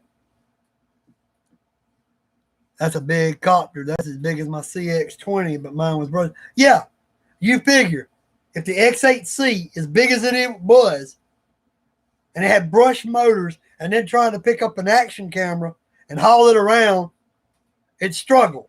In other words, you had to be at least half throttle or above. Now, half throttle would get you up there if you just wanted to hover and kind of pan around and get a quick little bit of view or something. But if you were trying to get any kind of flight in any kind of wind, you had to be half throttle to full throttle just to get it to go with that camera hanging from it. And I just got aggravated with it, and I just left it behind. And I always said I was going to get me a brushless one that, you know, could handle an action camera. And I never bought one. Then we moved here, and we're less than a mile from an actual airport. So realistically, I got to find a spot that I can go to other than my yard to even fly. Because legally, if I put anything up in the air and let it get a little bit over my head too far and I don't know where I'm at with it, they could say that I broke the 400-foot mark and try to find me. Of course, I don't plan on taking any quadcopter up 400 feet within a mile of an airport. I'm looking around as I drive down the road, backing around here. I'm looking around for spots I might could just pull over and park at an empty field, like say when it ain't crop time and it's just growed up, and just park off the side of the road, get out there, stand at the edge of that field, put something up in the air and maybe fly around somewhere like that. That way they can't say anything if I do get up 300-400 feet up in the air, because it won't be within a mile of the airport. We got a little small, like little bitty airport, like right near where I live. But yeah, I mean, I've got some baby quads that I fly in the house, and a couple little small ones that I can fly outside. The laws are like that here too, but luckily I'm in a fly zone where I live. Well, you know, I heard the rule was you can't fly above 400 feet, no matter where you fly. Was what I heard. You're not supposed to get above 400 feet. Then I heard a different way of saying it was you can't fly anywhere within 1 mile of an airport at all. Whether it's 100 feet up, 50 feet up, 600 feet up, whatever. You're not supposed to fly within a mile of an airport. So I've heard it said different ways. I'm not positive on the exact way of it. So if I want to fly something, it's either got to be small enough to fly in my house, or I've got to go find somewhere off at a distance that I can fly that's at least a mile away or more from that little small airport. I mean, it's mostly like little single engine little prop like planes, or, you know, helicopters, stuff like that. It's not a big airport. So it's not a lot, you know, over there.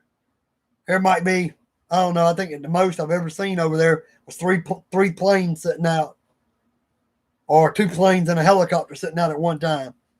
But the rule is the rule. 5 miles from an airport here in Canada. Yeah, I'm going to recheck it before I fly just to make sure that it's, not just a mile, that it is, that one way or the other. Because you'd hate to be 2 miles away and get fined just because you didn't know the rules. So I am going to double check the rules before I fly anything in this area. Because if it's 5 miles away, then okay. That means I got to drive 5 miles down the road one way or the other and hunt down a clearing that I can do a little bit of flying. Now, it sucks in a way because with the lake being right down here at the house, it makes you want to put up a camera drone up and fly it out over the lake a little bit, a few minutes, and then bring it back in and land right there at the boat ramp and bring it back home. But realistically, since I live a mile away from an airport or less, I could get fined for that. Realistically.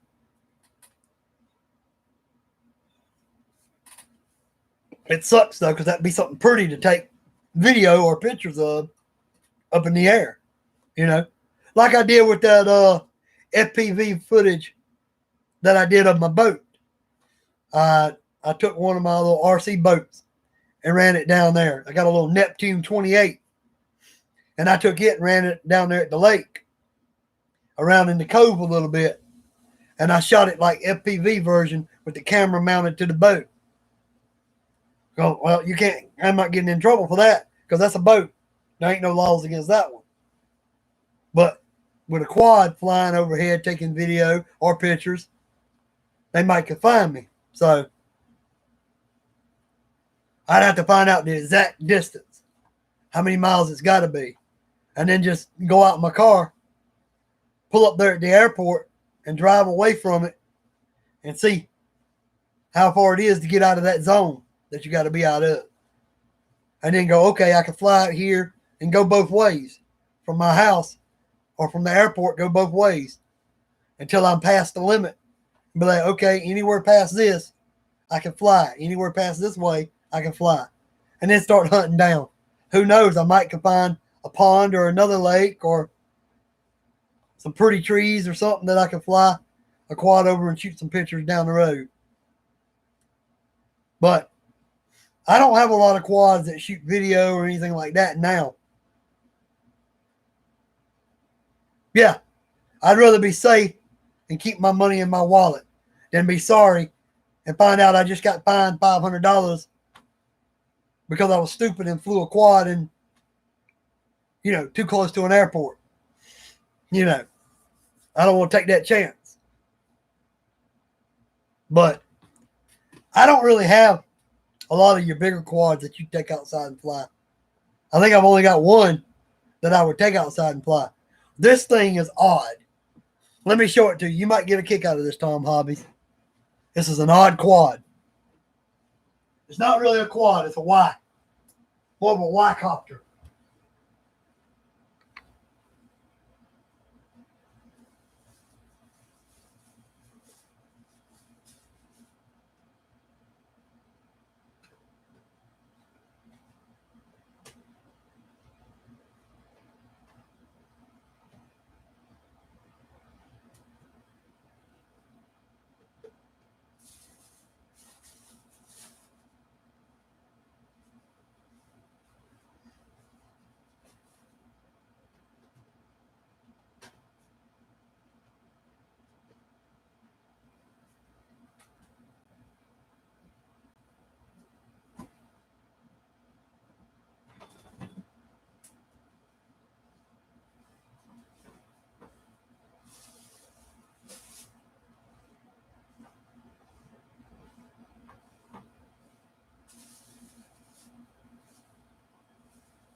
My bad.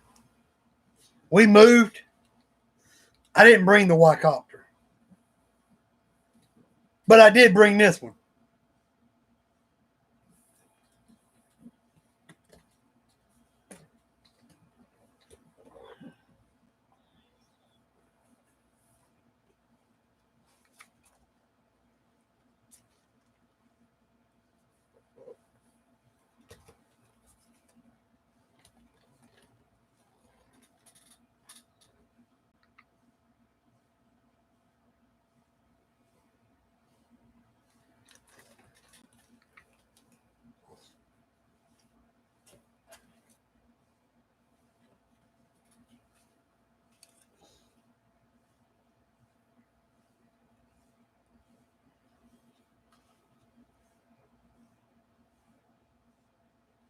JJRC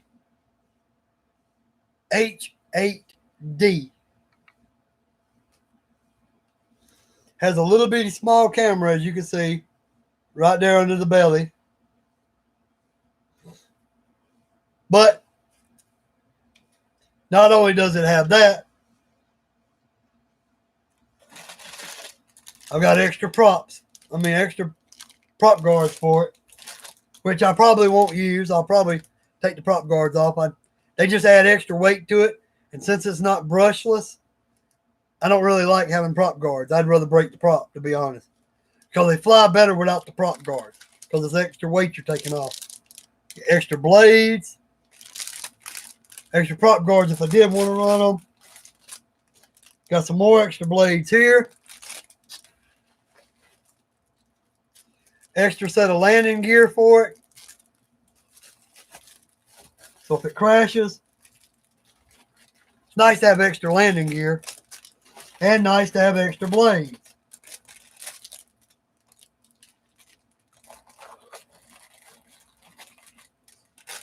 And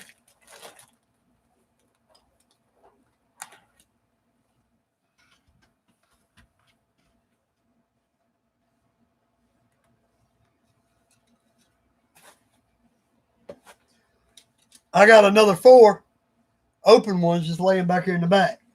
They might not be no good because they might have got bent up by now, but they're with it. Plus,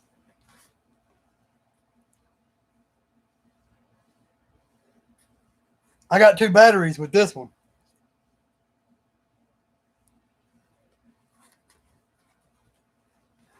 And here's the controller.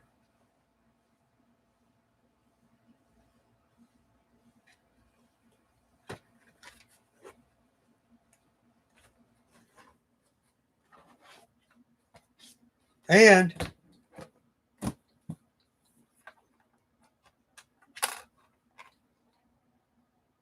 there's my FPV screen. There's my antenna to it.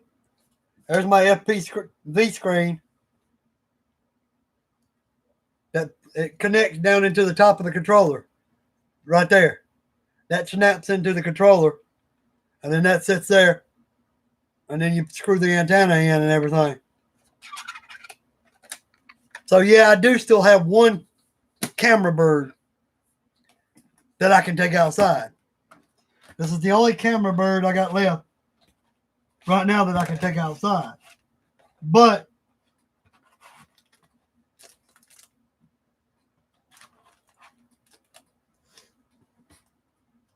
it's not brushless. So you got to go outside when it's like, let's say 0 to 5 mile an hour winds. 0 to 5. That's about what you got to do with this one. 0 to 5 mile an hour winds, you might be good. Anything getting above that, you're probably going to have trouble with it. But I traded a drift car. I traded a drift car for it.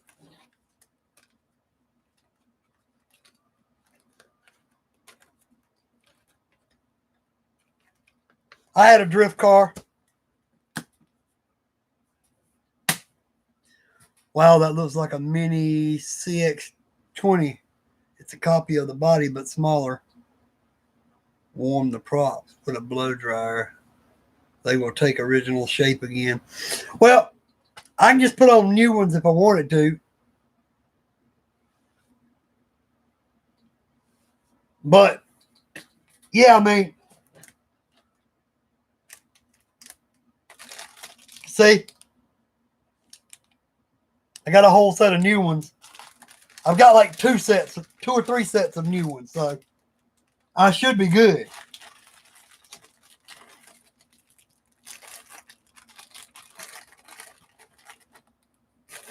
Like I said, I should be good. I got 2 or 3 sets of props.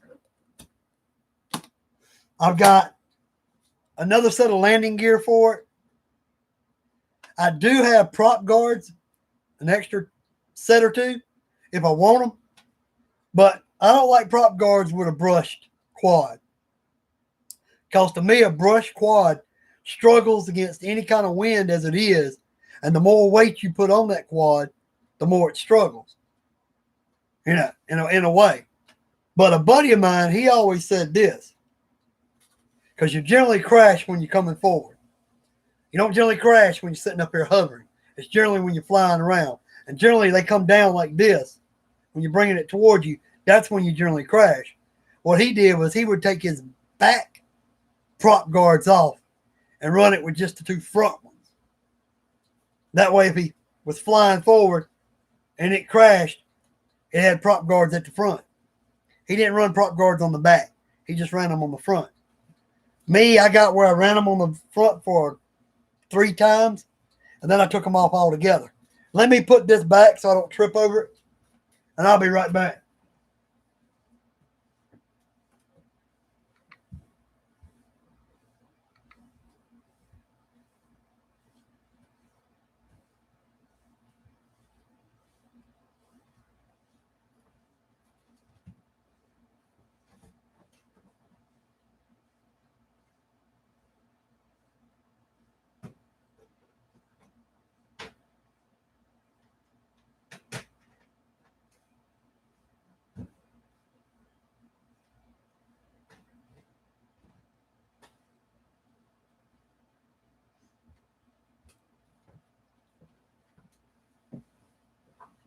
I'm back. Sorry about that. I had to go put that quad back. But yeah, that's the only camera bird. Excuse me. That's the only camera bird I have right at the time. Is that one. Now I had a JJRC. Mine was an H8D. And that was because it didn't have FPV. It just had a camera. And mine runs on satellites, correct itself in the wind like a phantom. Yeah. Well, see, I want one of the newer ones.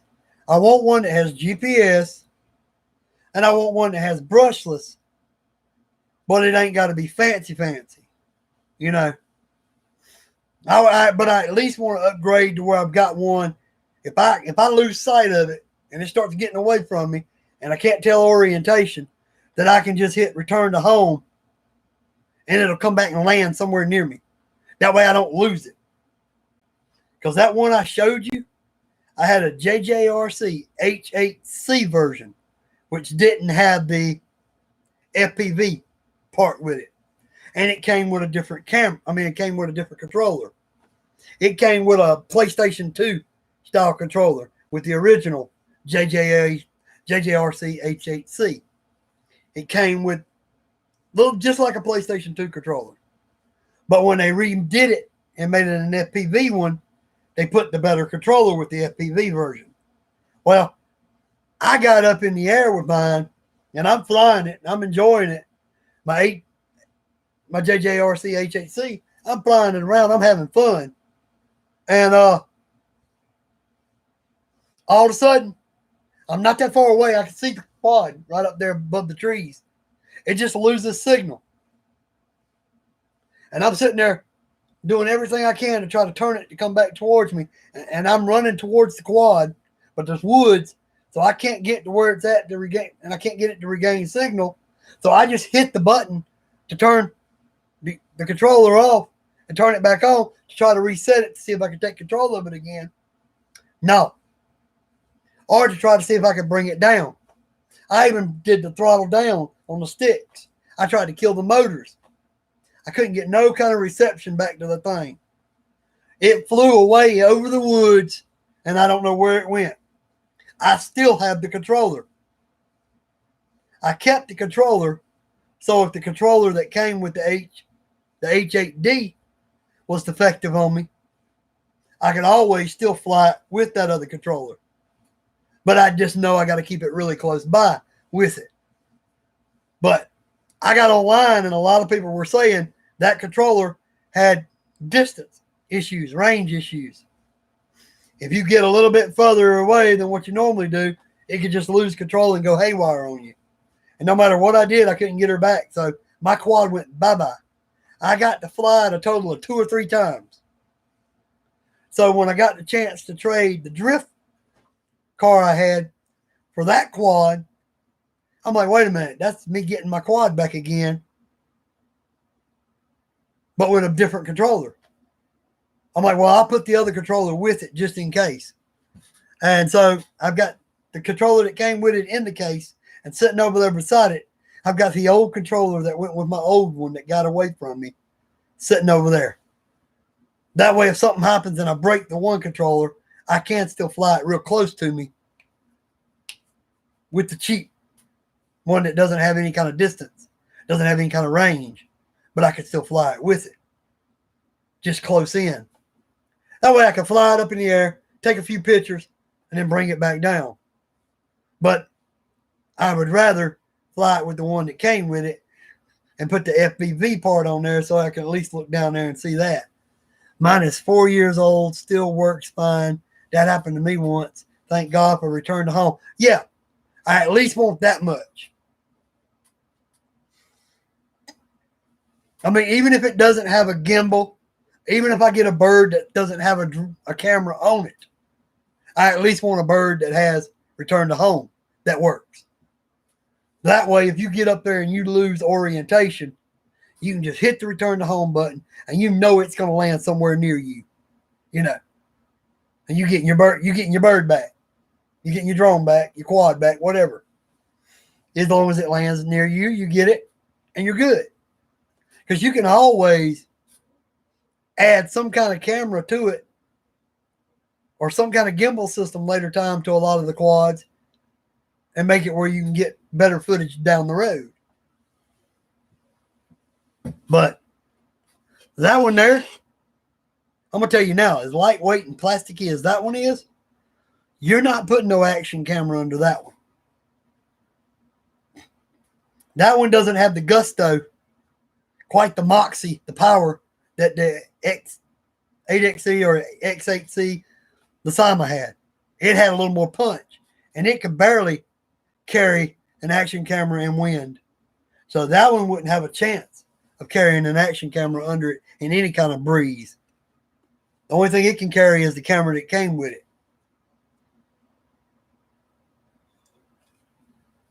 So you just have to deal with the jello. Yeah, that's why I said if you're gonna add a gimbal, you definitely need brushless, in my opinion. Get a brushless quad with GPS. That way you can return to home. And that way, if you add a gimbal to it, at least it can carry it because it's brushless.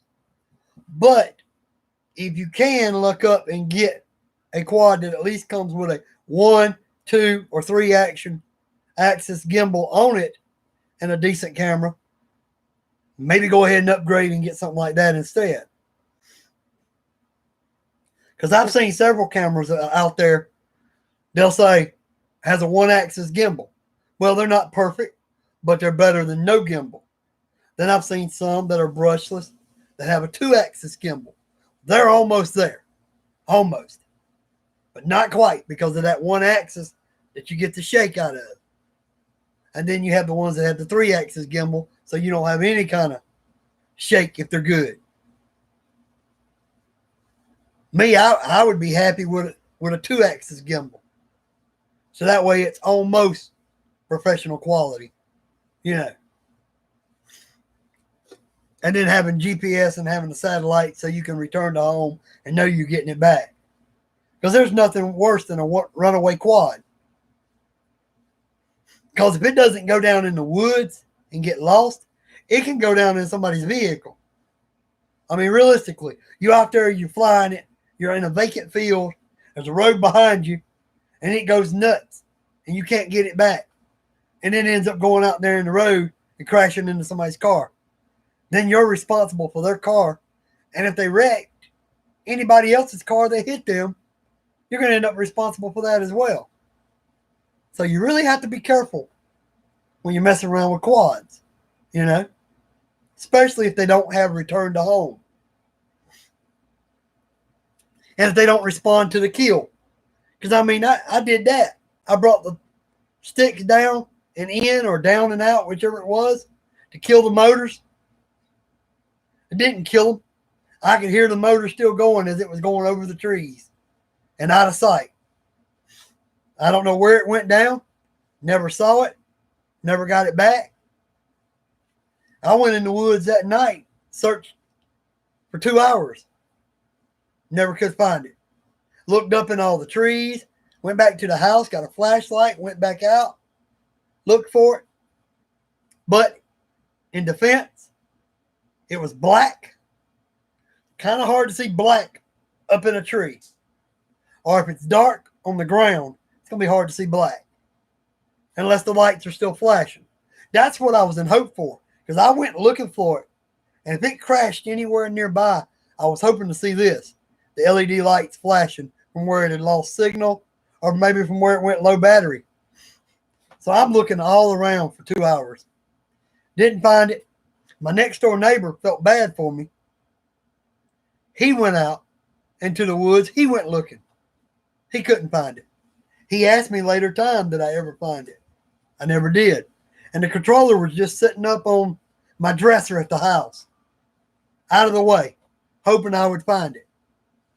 And then when I traded for that, I'm like, the controller was still laying there. I'm like, I wonder if this, hey, it's the H8. Should work. So I just kept the controller. But, yeah, man, you got to be real careful with those things. Because whether you mean to or not, if you lose control of it, it hits somebody's car going down the road, you're in a world of hurt. You know, so you really got to be careful where you fly, especially if a quad doesn't have return to home.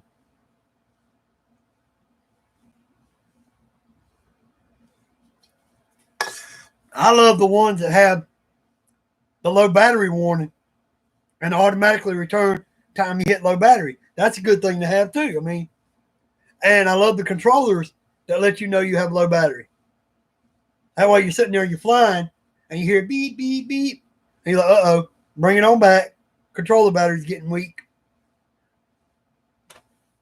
You know, there's a lot of new stuff that really helps. You know.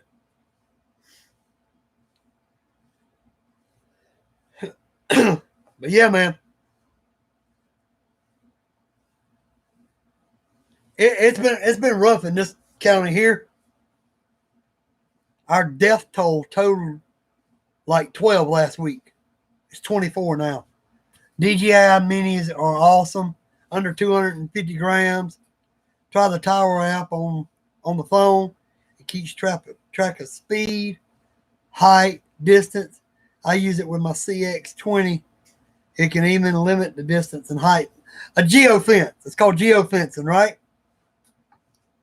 They call that geofencing, where you limit how far up it can go and how far away it can go.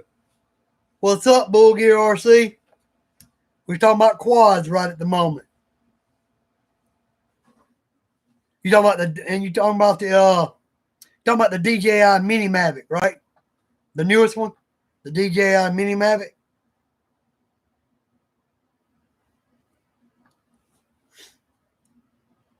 Because I think that's the only big name one out there that's under the 250 grams. You know, what is it? JJRC has that, what is it? The Heron X9 or Heron 9, whatever it is. I think it's like 258 grams. It's close. It's right there. But it's not quite. It's not quite under 250. But that was the X9 Heron or whatever it is by JJRC. That one's got a 2-axis gimbal. And I've heard nothing but good things about them, but you're barely breaking the law. I think it's about 258 grams, I think. It's 258 or 268, somewhere along there. It's barely above it. But you're still breaking the law by flying that without a license. Whereas the DJI Mini Mavic, you're under 250 grams. As long as you're far enough away from the airport, you're good. I've been looking at those. Question, will it track my RC truck for making videos? A lot of people say what you do is you fly it up above your vehicle and then you draw a square around what you want it to track and then go. Now, it depends on how fast you're going, I think, as to whether it can keep up. Because I've watched people walking in the video and it tracked them fine. But when they went to jogging, it would get a little askew and not as good. It still tracked them, but not as good. It might lose where the head part of them and only track their body, you know. But I've never had a Mini Mavic, so I don't know how good they are at the tracking. But some of those other ones I've seen online that people have been shooting videos with, they say it can track stuff, but the slower you move, the better it is for tracking. So in other words, if you're running crawlers, it's easier for it to track a crawler. Because the crawler, it can just stay right above it, right there behind it or whatever, and have it locked in. And as you're going forward, it can just get footage of it. What I wanted to do, since I do kayaking, I wanted to get one that's really good. I mean, really good at tracking, really good at everything, really good gimbal, really good GPS, and launch it right at the bank, right as I'm pushing off. And then put it up in the air above me, look at my phone, see where it's at, make sure it's got me in view, and then start the video and have it just fly up and above behind me kind of as I'm paddling. And then maybe after 10, 12 minutes, me go up to the bank somewhere and bring it in and land it. Or either have it returned to home where I took off in the first place, as long as there's a big enough clearing for it. But yeah, I always wanted to do that. Get me a video of it flying, you know, taking footage of me kayaking.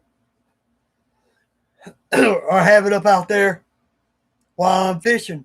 If I've got more than one battery, I could put it up, film for 10 or 15 minutes, set it down, put another battery in. But it would be easier if I'm just out there kayaking. Say, hey, out kayaking, onboard footage from the, and it just name the quad. Do it that way. Back when I rode my mountain bike, that's what I wanted to do with one. Ride the mountain bike and have it follow me while I was mountain biking. But I got to worrying that if I was up on the trails, it might have a problem with the trees on each side of the trail. It might not stay directly behind me. It might end up in a tree or something. So I was always worried about that. But yeah, if you get one that can fly 20 or 30 minutes, then you definitely got enough for a video. I mean, because you can put that thing up above you and do a whole lot. If you got one that flies at least 15 or more, you got more chances to do stuff and let it be captured by it. And since you've got it on your cell phone, you can see what it's seeing. You can just look down at your cell phone and go, oh yeah, perfect view, perfect view. Or, oh Lord, let me change the angle of the gimbal. You know, let me fly forward a little bit more. Let me change this up a little bit. Let me bring it down a little bit lower. Because, you know, you might have it up a little bit high and want to bring it down a little bit lower to get a little bit closer shot. I've seen some guys film some RC videos with the quads. They switch back and forth. They film it some with camera, some with the quad, and go back and forth. Like I've seen guys take their boats, have an RC boat going across the lake, and you see the first view of it is them shooting the footage. Next thing you know, you'd see footage from up above while the boat's out there running.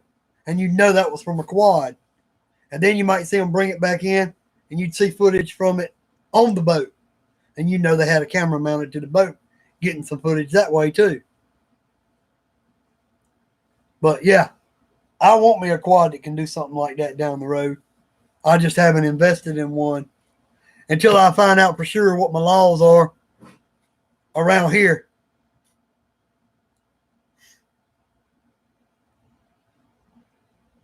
I wonder what the flight time is on the Mini Mavic.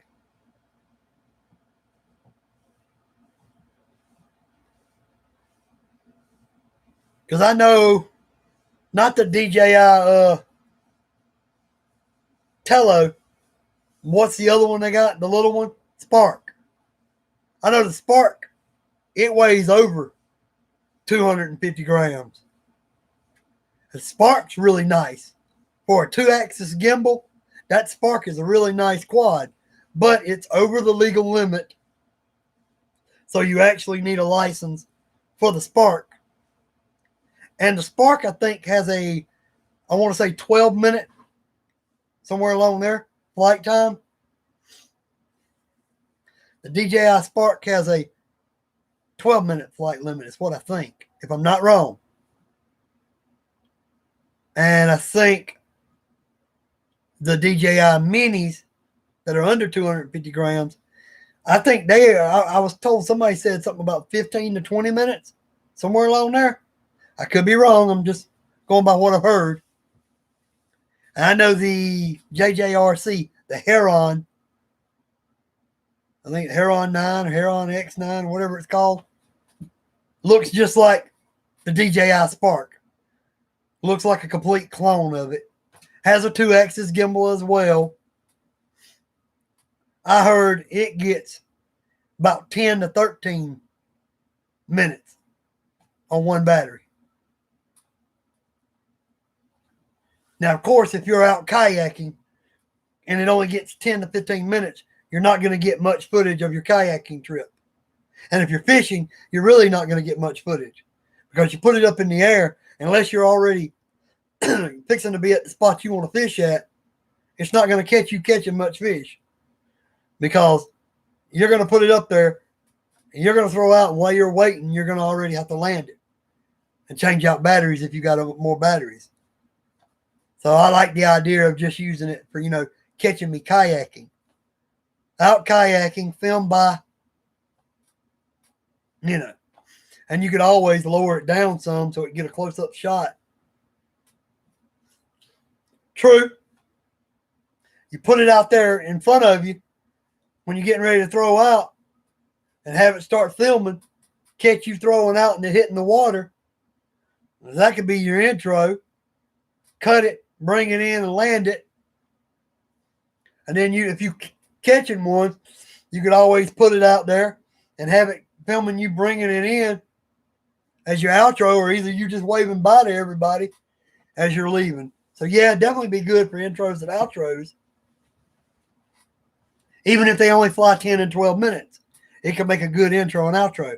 I could get one, something like that, fly it up above the kayak and have it shooting a little bit of footage of me on the kayak from up above, land it, let that be the intro, and then have my chest cam or head cam on, filming me out there actually kayaking the rest of the video. And then I can have an outro, put it out there and have it turn back towards me and like wave at it, and have that as my outro. What I'd do though is I'd put it up there, have it behind me, filming me kayaking out into the lake, and then have it go out in front of me and spin around and film me like giving the peace sign or whatever, waving at it. And then I'd come home and I'd split that and put one as the intro, one as the outro, and then have the head and chest cam footage in between. Yeah, something like that would work good. But I'd have to make sure whatever part of the lake I was going to have the boat on, kayak on, was at least far enough distance away from the airport that I didn't get in trouble. So yeah, I definitely would love to have one. I just wish they would change the rules on the weight limit. like say 300 grams or less. Anything under 300 grams, you're going to have to make a vid on how you edit your vids. The last vid of the RC was cool. Man, mine's low tech. To be honest, it's low tech. It's nothing what some of these guys use. Some of these guys are using Sony Vega 13 and all this and all these other big apps. Mine's old school. I sit there and I video. If I do the whole video in one shot, I break it apart and then I piece it together and cut out the parts I don't need. You know. And then I'll cut it down and I'll be like, okay, I like that, that, and that. I didn't like that, that, and that. Throw that in the trash. And then I'll look back at those three and cut out some more of what maybe I don't really need.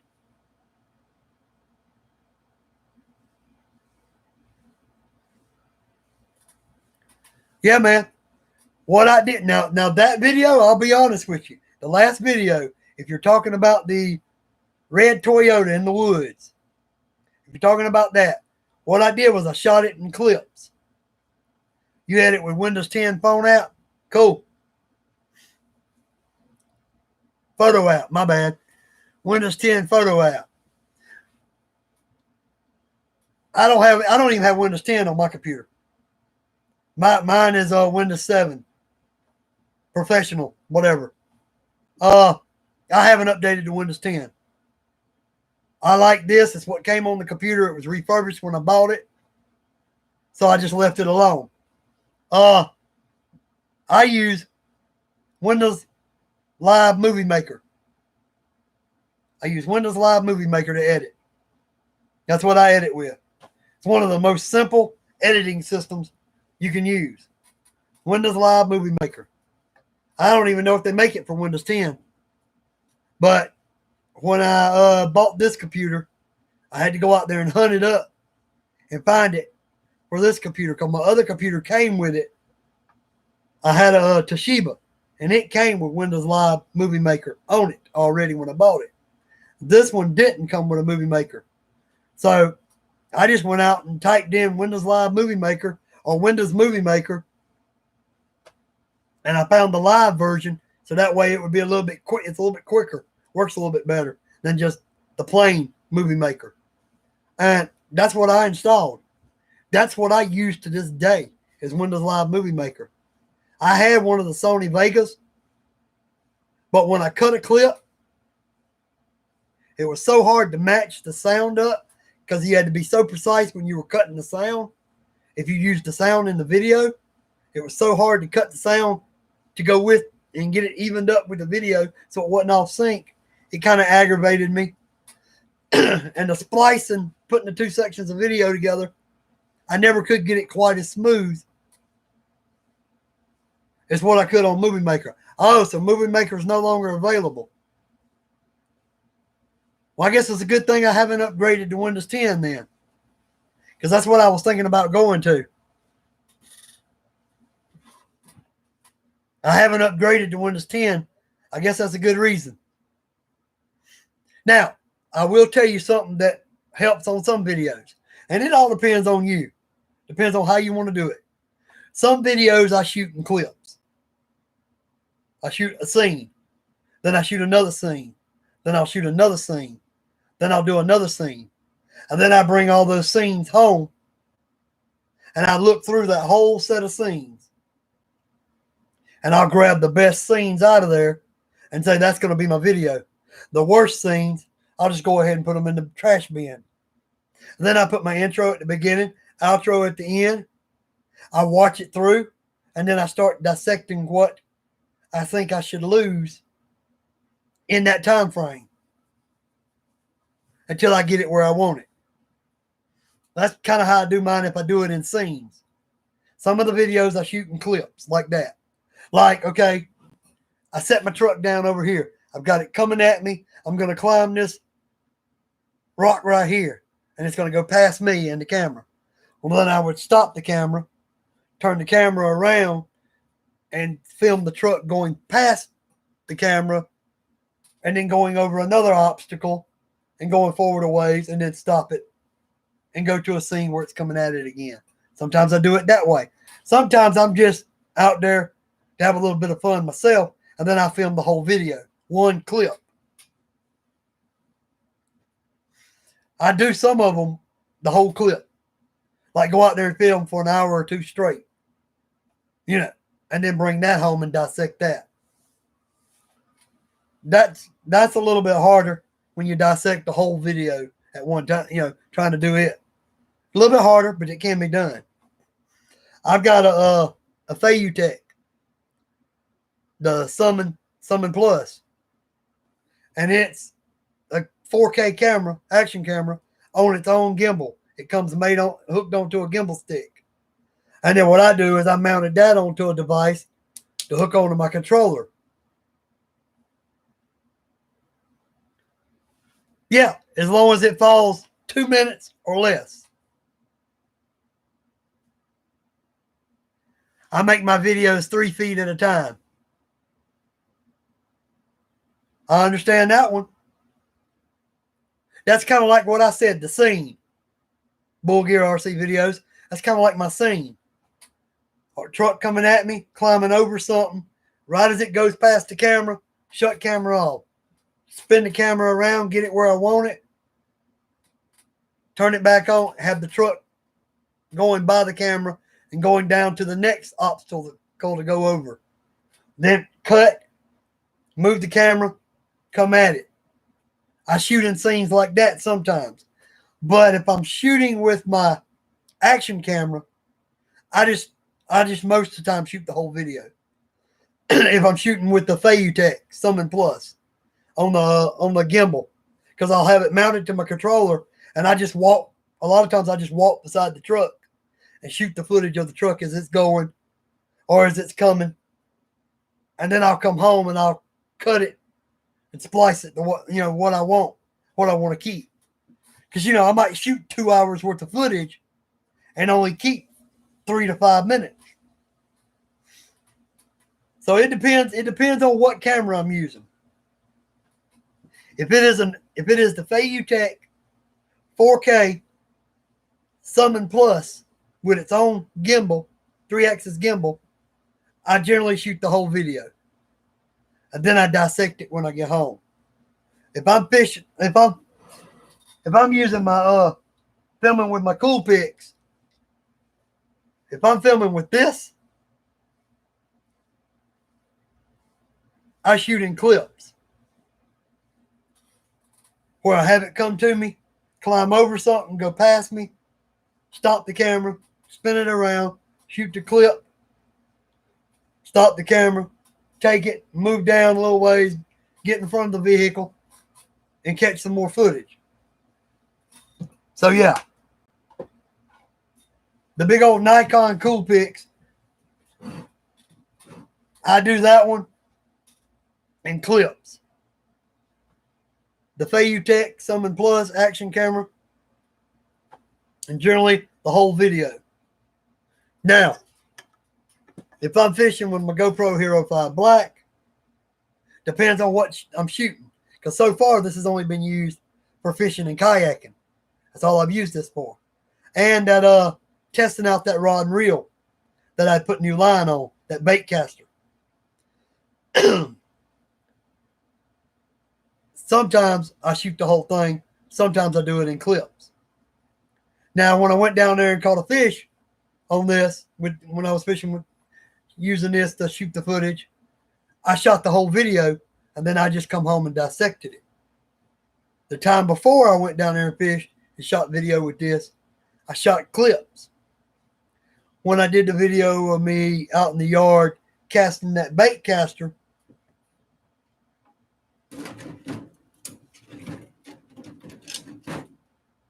casting that out, I shot that in clips.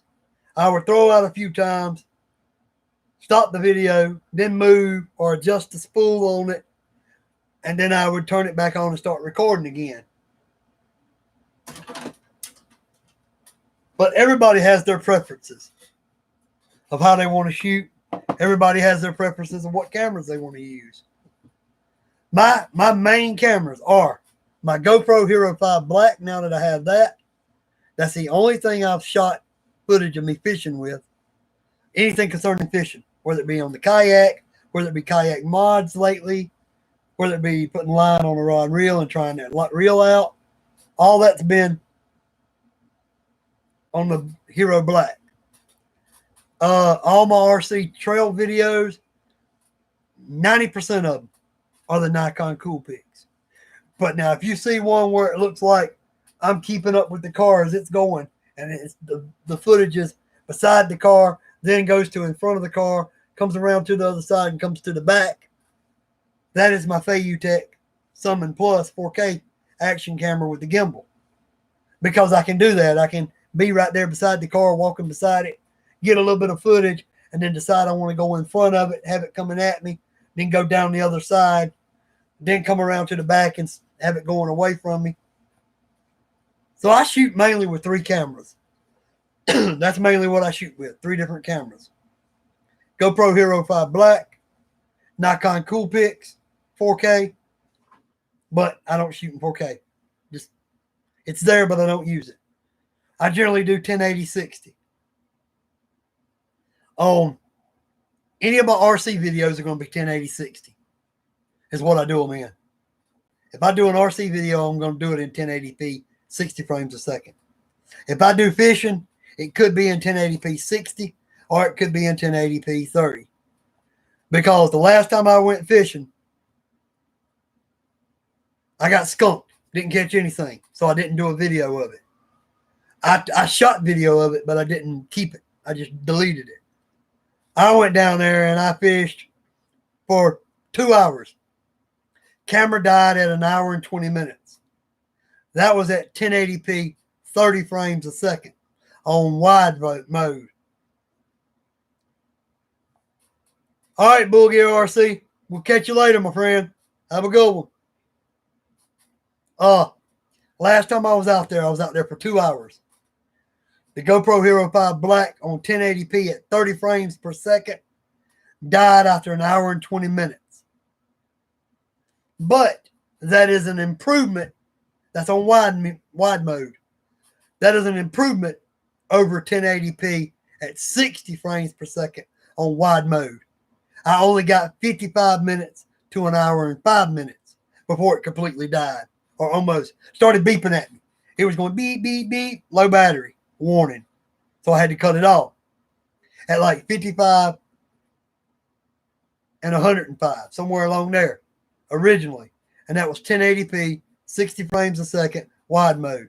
So the last time I went fishing, I dropped down to 1080p, wide mode, 30 frames a second, and it gave me 1 hour and 20 minutes before it started beeping at me. So see, just by switching down to 30 frames a second on 1080p, I got an extra 20 minutes of footage. Well, 25. Because I have gotten as low as 55 minutes on it at 60 frames. And I have gotten as high as 105 minutes. So, that's a good long time. Yeah, 1 hour and 20 minutes. I mean, come on. That's pretty good for a GoPro battery. I bought this GoPro refurbished.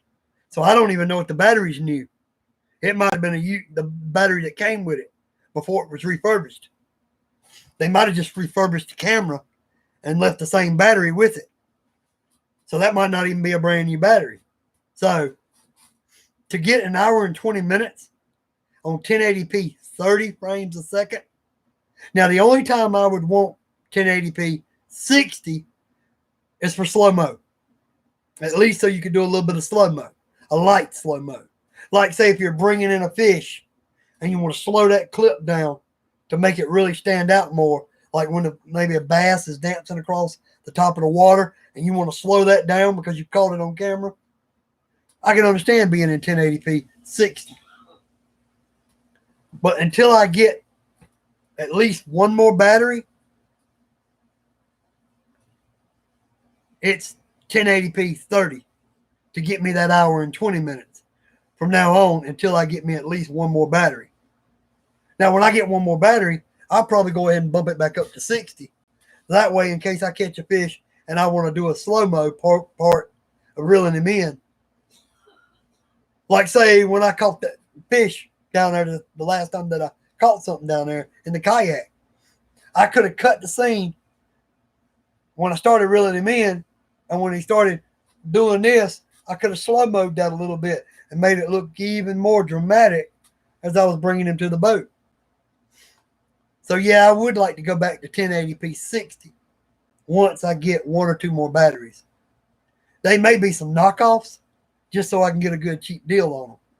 I think on eBay I found a set of 2, and it comes with a little base that you can stick them in and charge them. And they were a good price. And they wasn't GoPro, but they would fit. And it says the GoPro Hero 5 battery will actually fit in that charger. So I wouldn't have to do plugging it into the wall or straight through a jack like this. Right now I'm just doing the one battery plugged into the wall because it said you could use your iPhone 7, iPhone 6S Plus and up. You could use the end from it to hook on to this, hook it into your camera, and charge the battery that way, which is what I've been doing. Because, man, you charge that battery from a laptop, you're going to be there all night. So, what I really want to do is get me one of those little charger cradles that you can charge 2 batteries at one time and plug into the wall. That way, I can have 2 batteries in there charging, put one in the camera. As soon as I've got them 2 out of there charging, one of them's in the camera, then I can put the other one in there, the third one, in there to charge. And that way, when I go fishing, I've got 3 batteries with me. I should realistically be able to film at least 3 hours worth of footage, if not more. Somewhere along there. So I shouldn't have a problem going out there for 2 to 3 hours and catching it all on film and then coming back home and dissecting it and deciding what I want to use. But you want to be able to film from the beginning of getting launched and all the way to getting ready to leave the lake. You want to be able to film pretty much all of it and then just keep what you want. You can cut out some of it. Like this last time I went down there, I was telling people, hey guys, I just rigged up. I got my rods up here in the holders. I'm gonna get ready and cut this off. And when I get back to the spot where I want to start fishing, I'm gonna start it back up recording again. You can tell people you're doing that. And then they understand, okay, that's why it jumped from this spot all the way back here to this spot. He said he was going to do that. And then I just come back on and say, hey, Marshall here, I'm back. I'm at the spot I'm fixing to fish. Let me throw the rods out and get them placed, and then we're going to see what we can do. What it was is I was doing a live bait versus fake bait video is what I was trying to do. And I literally got skunked. I didn't catch a thing the whole time I was down there. I was down there a good 2 hours on the lake. Did not catch a thing but some mosquito bites. That's the only thing I caught. Now, did one bait perform better than the other while I was there? Did either one of the baits get hit? Yes. I threw out the fake over here to my left, threw out the real right here to the right, probably spaced them that far, maybe 2.5 feet at the most. Got 3 to 4 hits over here on the live. Didn't get none, not one on the fake. But I didn't want it to end that way. All right, I'm going to do a 15-minute, 20-minute video of just getting skunked and not getting nothing on nothing. That's not doing the video I set out to do. The video was supposed to be live versus fake, which catches more fish. Something like that. Well, it's kind of hard to have that if you don't catch any fish. So I just came home, looked at the footage, saw how well it shot the footage. I got good camera views. It was looking good, and it shot for 1 hour and 20 minutes. I was pleased with that on the 1080p at 30 frames. I had my fish finder with me. Put that in the water. I at least got to check out and see how deep most of that cove is back there where I was fishing. And most of that code, I was seeing 1.9, 2.5, 2.9, 3.2, 3.9, 4.2, 4.7, 5.2, and 5.5. Pretty much 85 to 90% of that code was no deeper than 5.5. I ran into one little stretch where I think it went up to 6.2. That was the deepest it got that I saw in the code anywhere. And I'm like, well, that's good to know. Because I don't swim great, to be honest. I don't lie about it. I can swim, but I don't swim great. So that's a good thing to know. If the majority of it is 5.5 and under, I'm 5.3.5, 5.4. It's not going to take much for me to come up out of the water and get my head above water. You know, even if the life jacket came loose and came off of me. The only place I'd really have to use the life jacket and really be worried about swimming is if I fell overboard in the 6.2 water.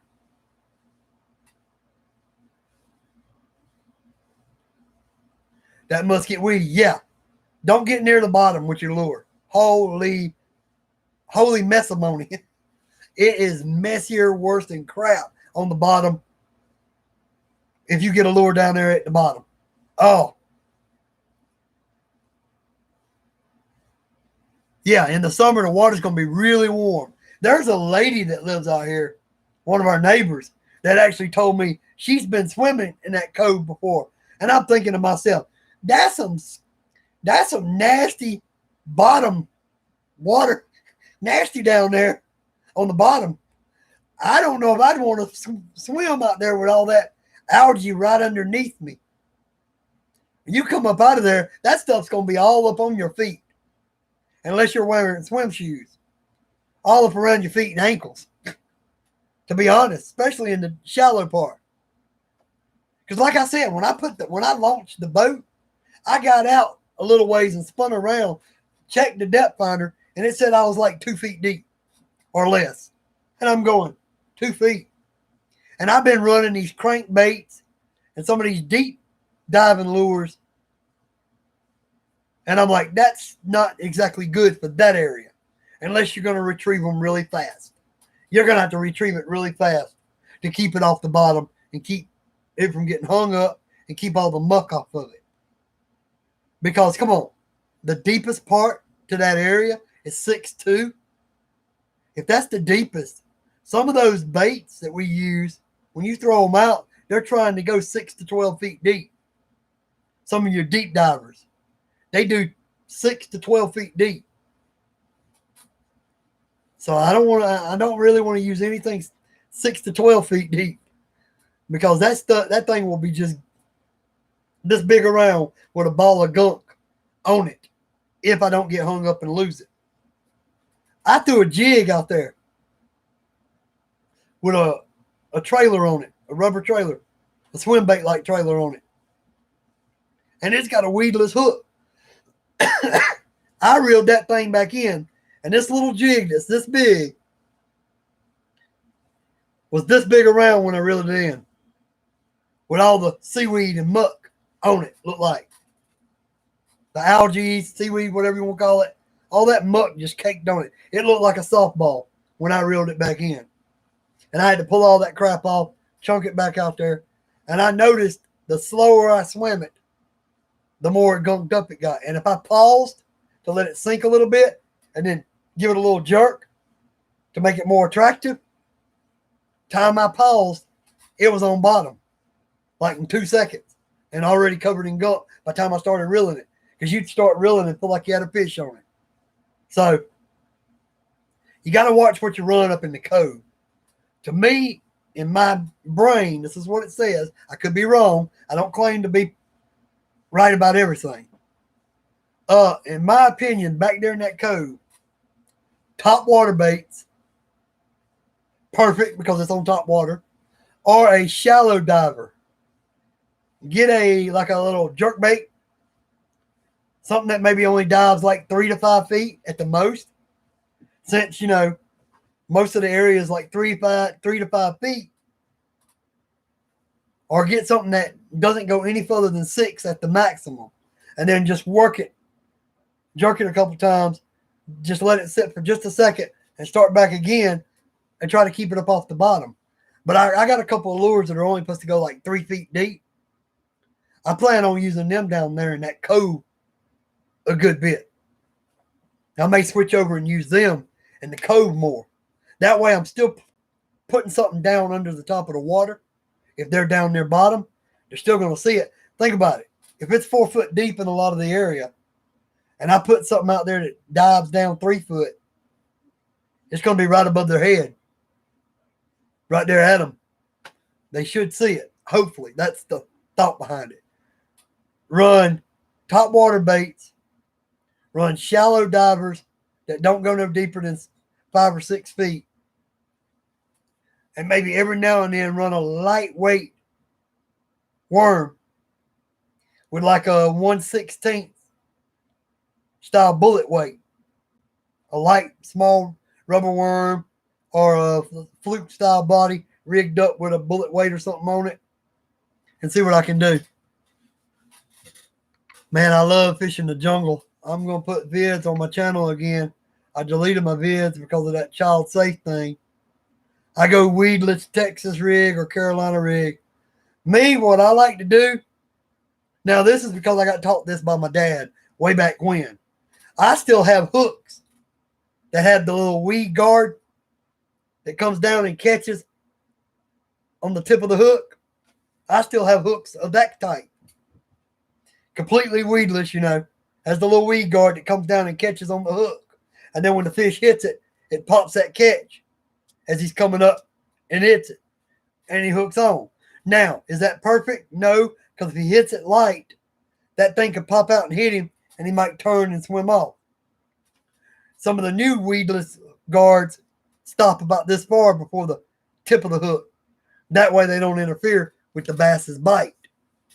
But I like a weedless style hook if I'm fishing for bass and a rubber worm, or I want to rig it where it goes into the body like on a fluke. Have the hook where I come up on the hook, come up here, get right near the eyelet, and then turn the hook around, come underneath, and put the hook right up where the tip's you barely can see the hook tip about to come through the body. That way when I throw it out there, it's totally weedless, and when the fish comes up and munches it, he pushes that rubber body down far enough to get the hook in his mouth, and there you go. Those are generally my main rigs for, fishing with rubber worms or flukes. Now, every now and then, I'll throw a jig head, and I won't have the hook in the body just right. The hook will be like this much above the top of the fluke body. But at least it's pointing upwards and not downwards. And it's when you're running it through shallow water, the most you're going to pick up generally is some muck. You're not getting hung up all up on the bottom, like rocks and whatever's on the bottom of the lake. But yeah, I took my little $35 fish finder. It's a Lucky fish finder. I took my $35 one my girlfriend had got me off of Amazon. I found it, showed it to her, and she bought it for me last year.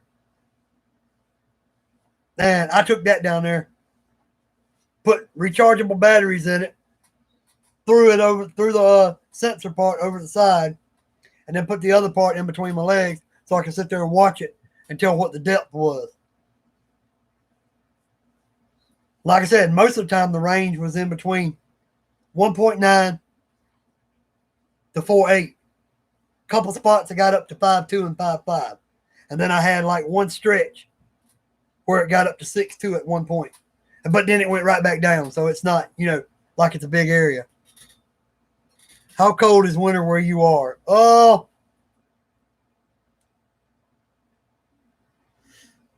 we actually at times we get down to like 15.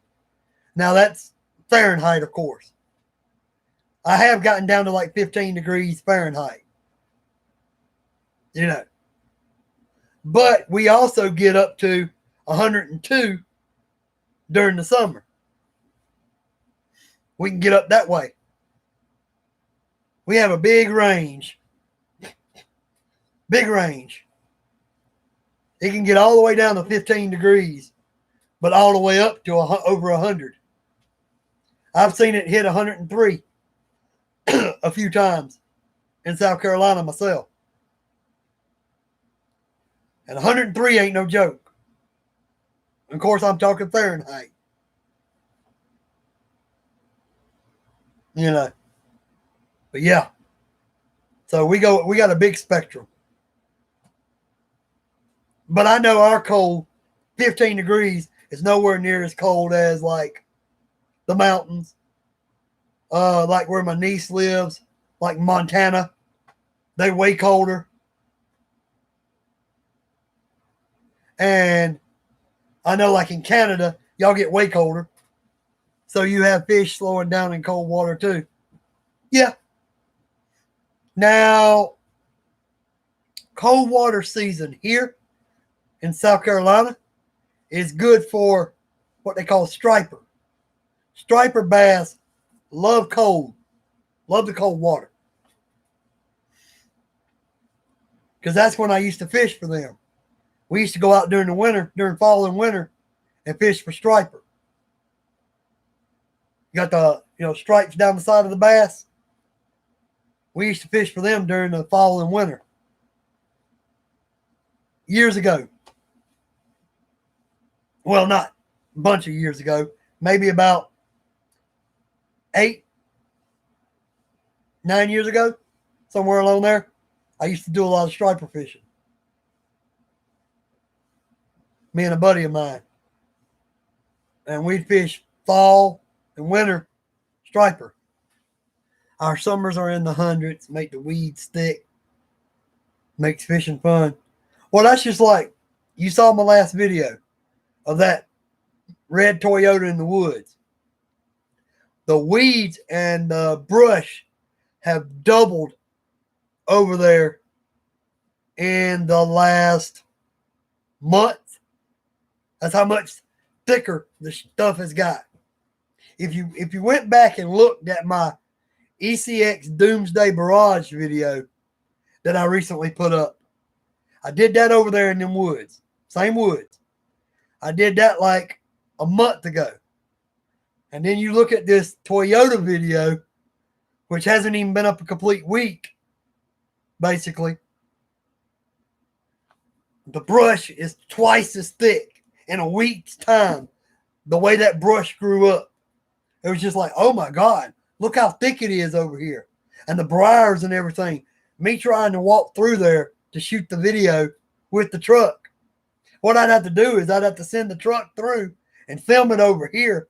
And then I'd have to go over here and come around and come back to the truck and film the scene coming towards me. Because I couldn't get through where the truck went through a lot of times. Because the brush had already got so thick. When it gets full summer, it may be so thick over there I can't shoot over there. It may be really hard to find anywhere to shoot over there in those woods. But I'm hoping when the full-on summer gets here, I'm hoping by then the corona thing will be died down enough that maybe they'll reopen the state parks and stuff. And maybe I can go somewhere like that and do a little bit of trail videos. Because right now I'm kind of limited because the state parks are shut. They're closed because of the corona thing. And so I'm basically RCing in the driveway, the road in front of my house, over in the woods across the street from me, and then I'm fishing down here in the lake, right here at me. But anything I want to do at a state park is basically off limits because they're closed right now. So, but something I was saying earlier, in 1 week, last week we had 12. We had 12 people deaths in this county. In 1 week's time, it's already doubled. It's already 24 or more already in 1 week. I'm like, and people are out at Walmart and they ain't using their heads. Walmart has, in our county, Walmart has put up these green and red stickers on the floor. And the stickers tell you which way to walk. That way people are staying further away from each other. That way you ain't got nobody coming face to face with you. Much. They tell you, all right, you go down this aisle, then you come around and come down the next aisle. Because at the other end of that aisle, they would have a red sticker telling you, do not enter. No.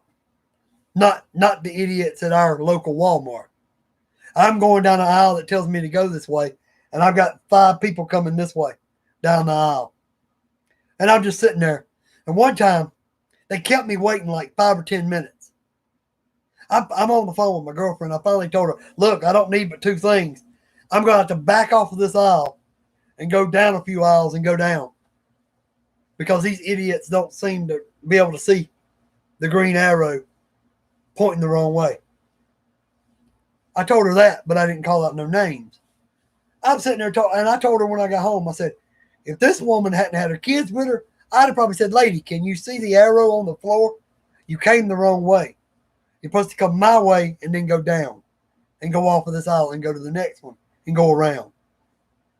No, she's down there with her 2 teenage daughters. None of them got masks on. None of them's got gloves on, and they're coming right at you. So, some people just ain't playing it smart. I had a mask on. It's over there in the dirty clothes to be washed. So, I'm at least trying to be safe. And that's a homemade mask that I made out of an old t-shirt. But that's got to hold me over. I wear it out, go to Walmart, get what I got to get, come home, throw it in the dirty clothes hamper, and then I wash it before the next trip to Walmart. So that way I make sure it's clean when I go in there. That way no germs are on it when I put it on. Until I can get my disposable ones, which got delayed, and they're saying they're supposed to be here May 12th. And if they do, then I can start wearing disposable ones and don't have to worry about washing until I run out. But it is what it is. But man, I done been over here over the time I expected to be on here tonight. Plus, I done ran out of drink. They were saying here that the hospitals are full. I got told to go to the hospital because of a sinus infection, and the hospital was totally empty. I think they're full of crap here. Wow. So y'all were told that the hospitals were full and couldn't hold anybody. You had a sinus infection, went to the hospital, and it was empty when you got there. Well, that's the difference between where you're at, where I'm at. I go up by my hospital, and the parking lot is completely full over on the ER side. And the front of the parking lot is pretty good too. And I told my girlfriend, I'm like, I could go into that ER for a cut wrist and end up with the coronavirus. So I'm not really wanting to go to an ER unless it's life and death. Unless it's life and death, I ain't trying to go to the hospital right now. I told my girlfriend, look, I'm going to try my best to stay away from the hospital until this mess starts calming down. When I quit seeing the cases of dead go up and quit seeing the number of cases of sick go up, and it starts staying at a steady, oh, it was 24 last week. It's 24 this week. It's 24 this week. Then I'll be like, okay, they're starting to get a handle on it. Well, then I might go up to the hospital if I'm sick, get something checked out. Or go to one of those tents on the side of the road that they got set up. You can be tested here. Go there and be tested and be like, let me know if I've got it. But I wouldn't want to go to the hospital to be tested because that's just too many people. Can you imagine sitting in the ER waiting to be tested for the virus?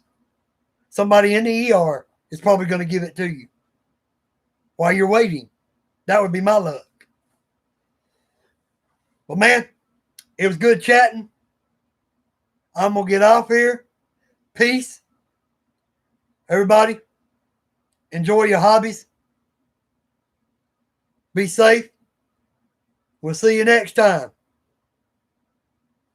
My face was falling off. I didn't want to go. Sorry for keeping you long. Later. Hey, man, you didn't keep me. If I'm ready to get off of here to go get me something to drink or go get me something to eat, and one of my YouTubers, one of my friends pops on here, I'm going to stay a while and chat with them. I don't care if it's Tom Hobbies, which is here right now. I don't care if it's my brother, wishing I was fishing 73. I don't care if it's Peppy Putt Guy. I don't care if it's Bull Gear RC videos. I don't care if it's Shin RC. I don't care if it's PH Hunter, the Pickerel Hunter. I don't care who it is.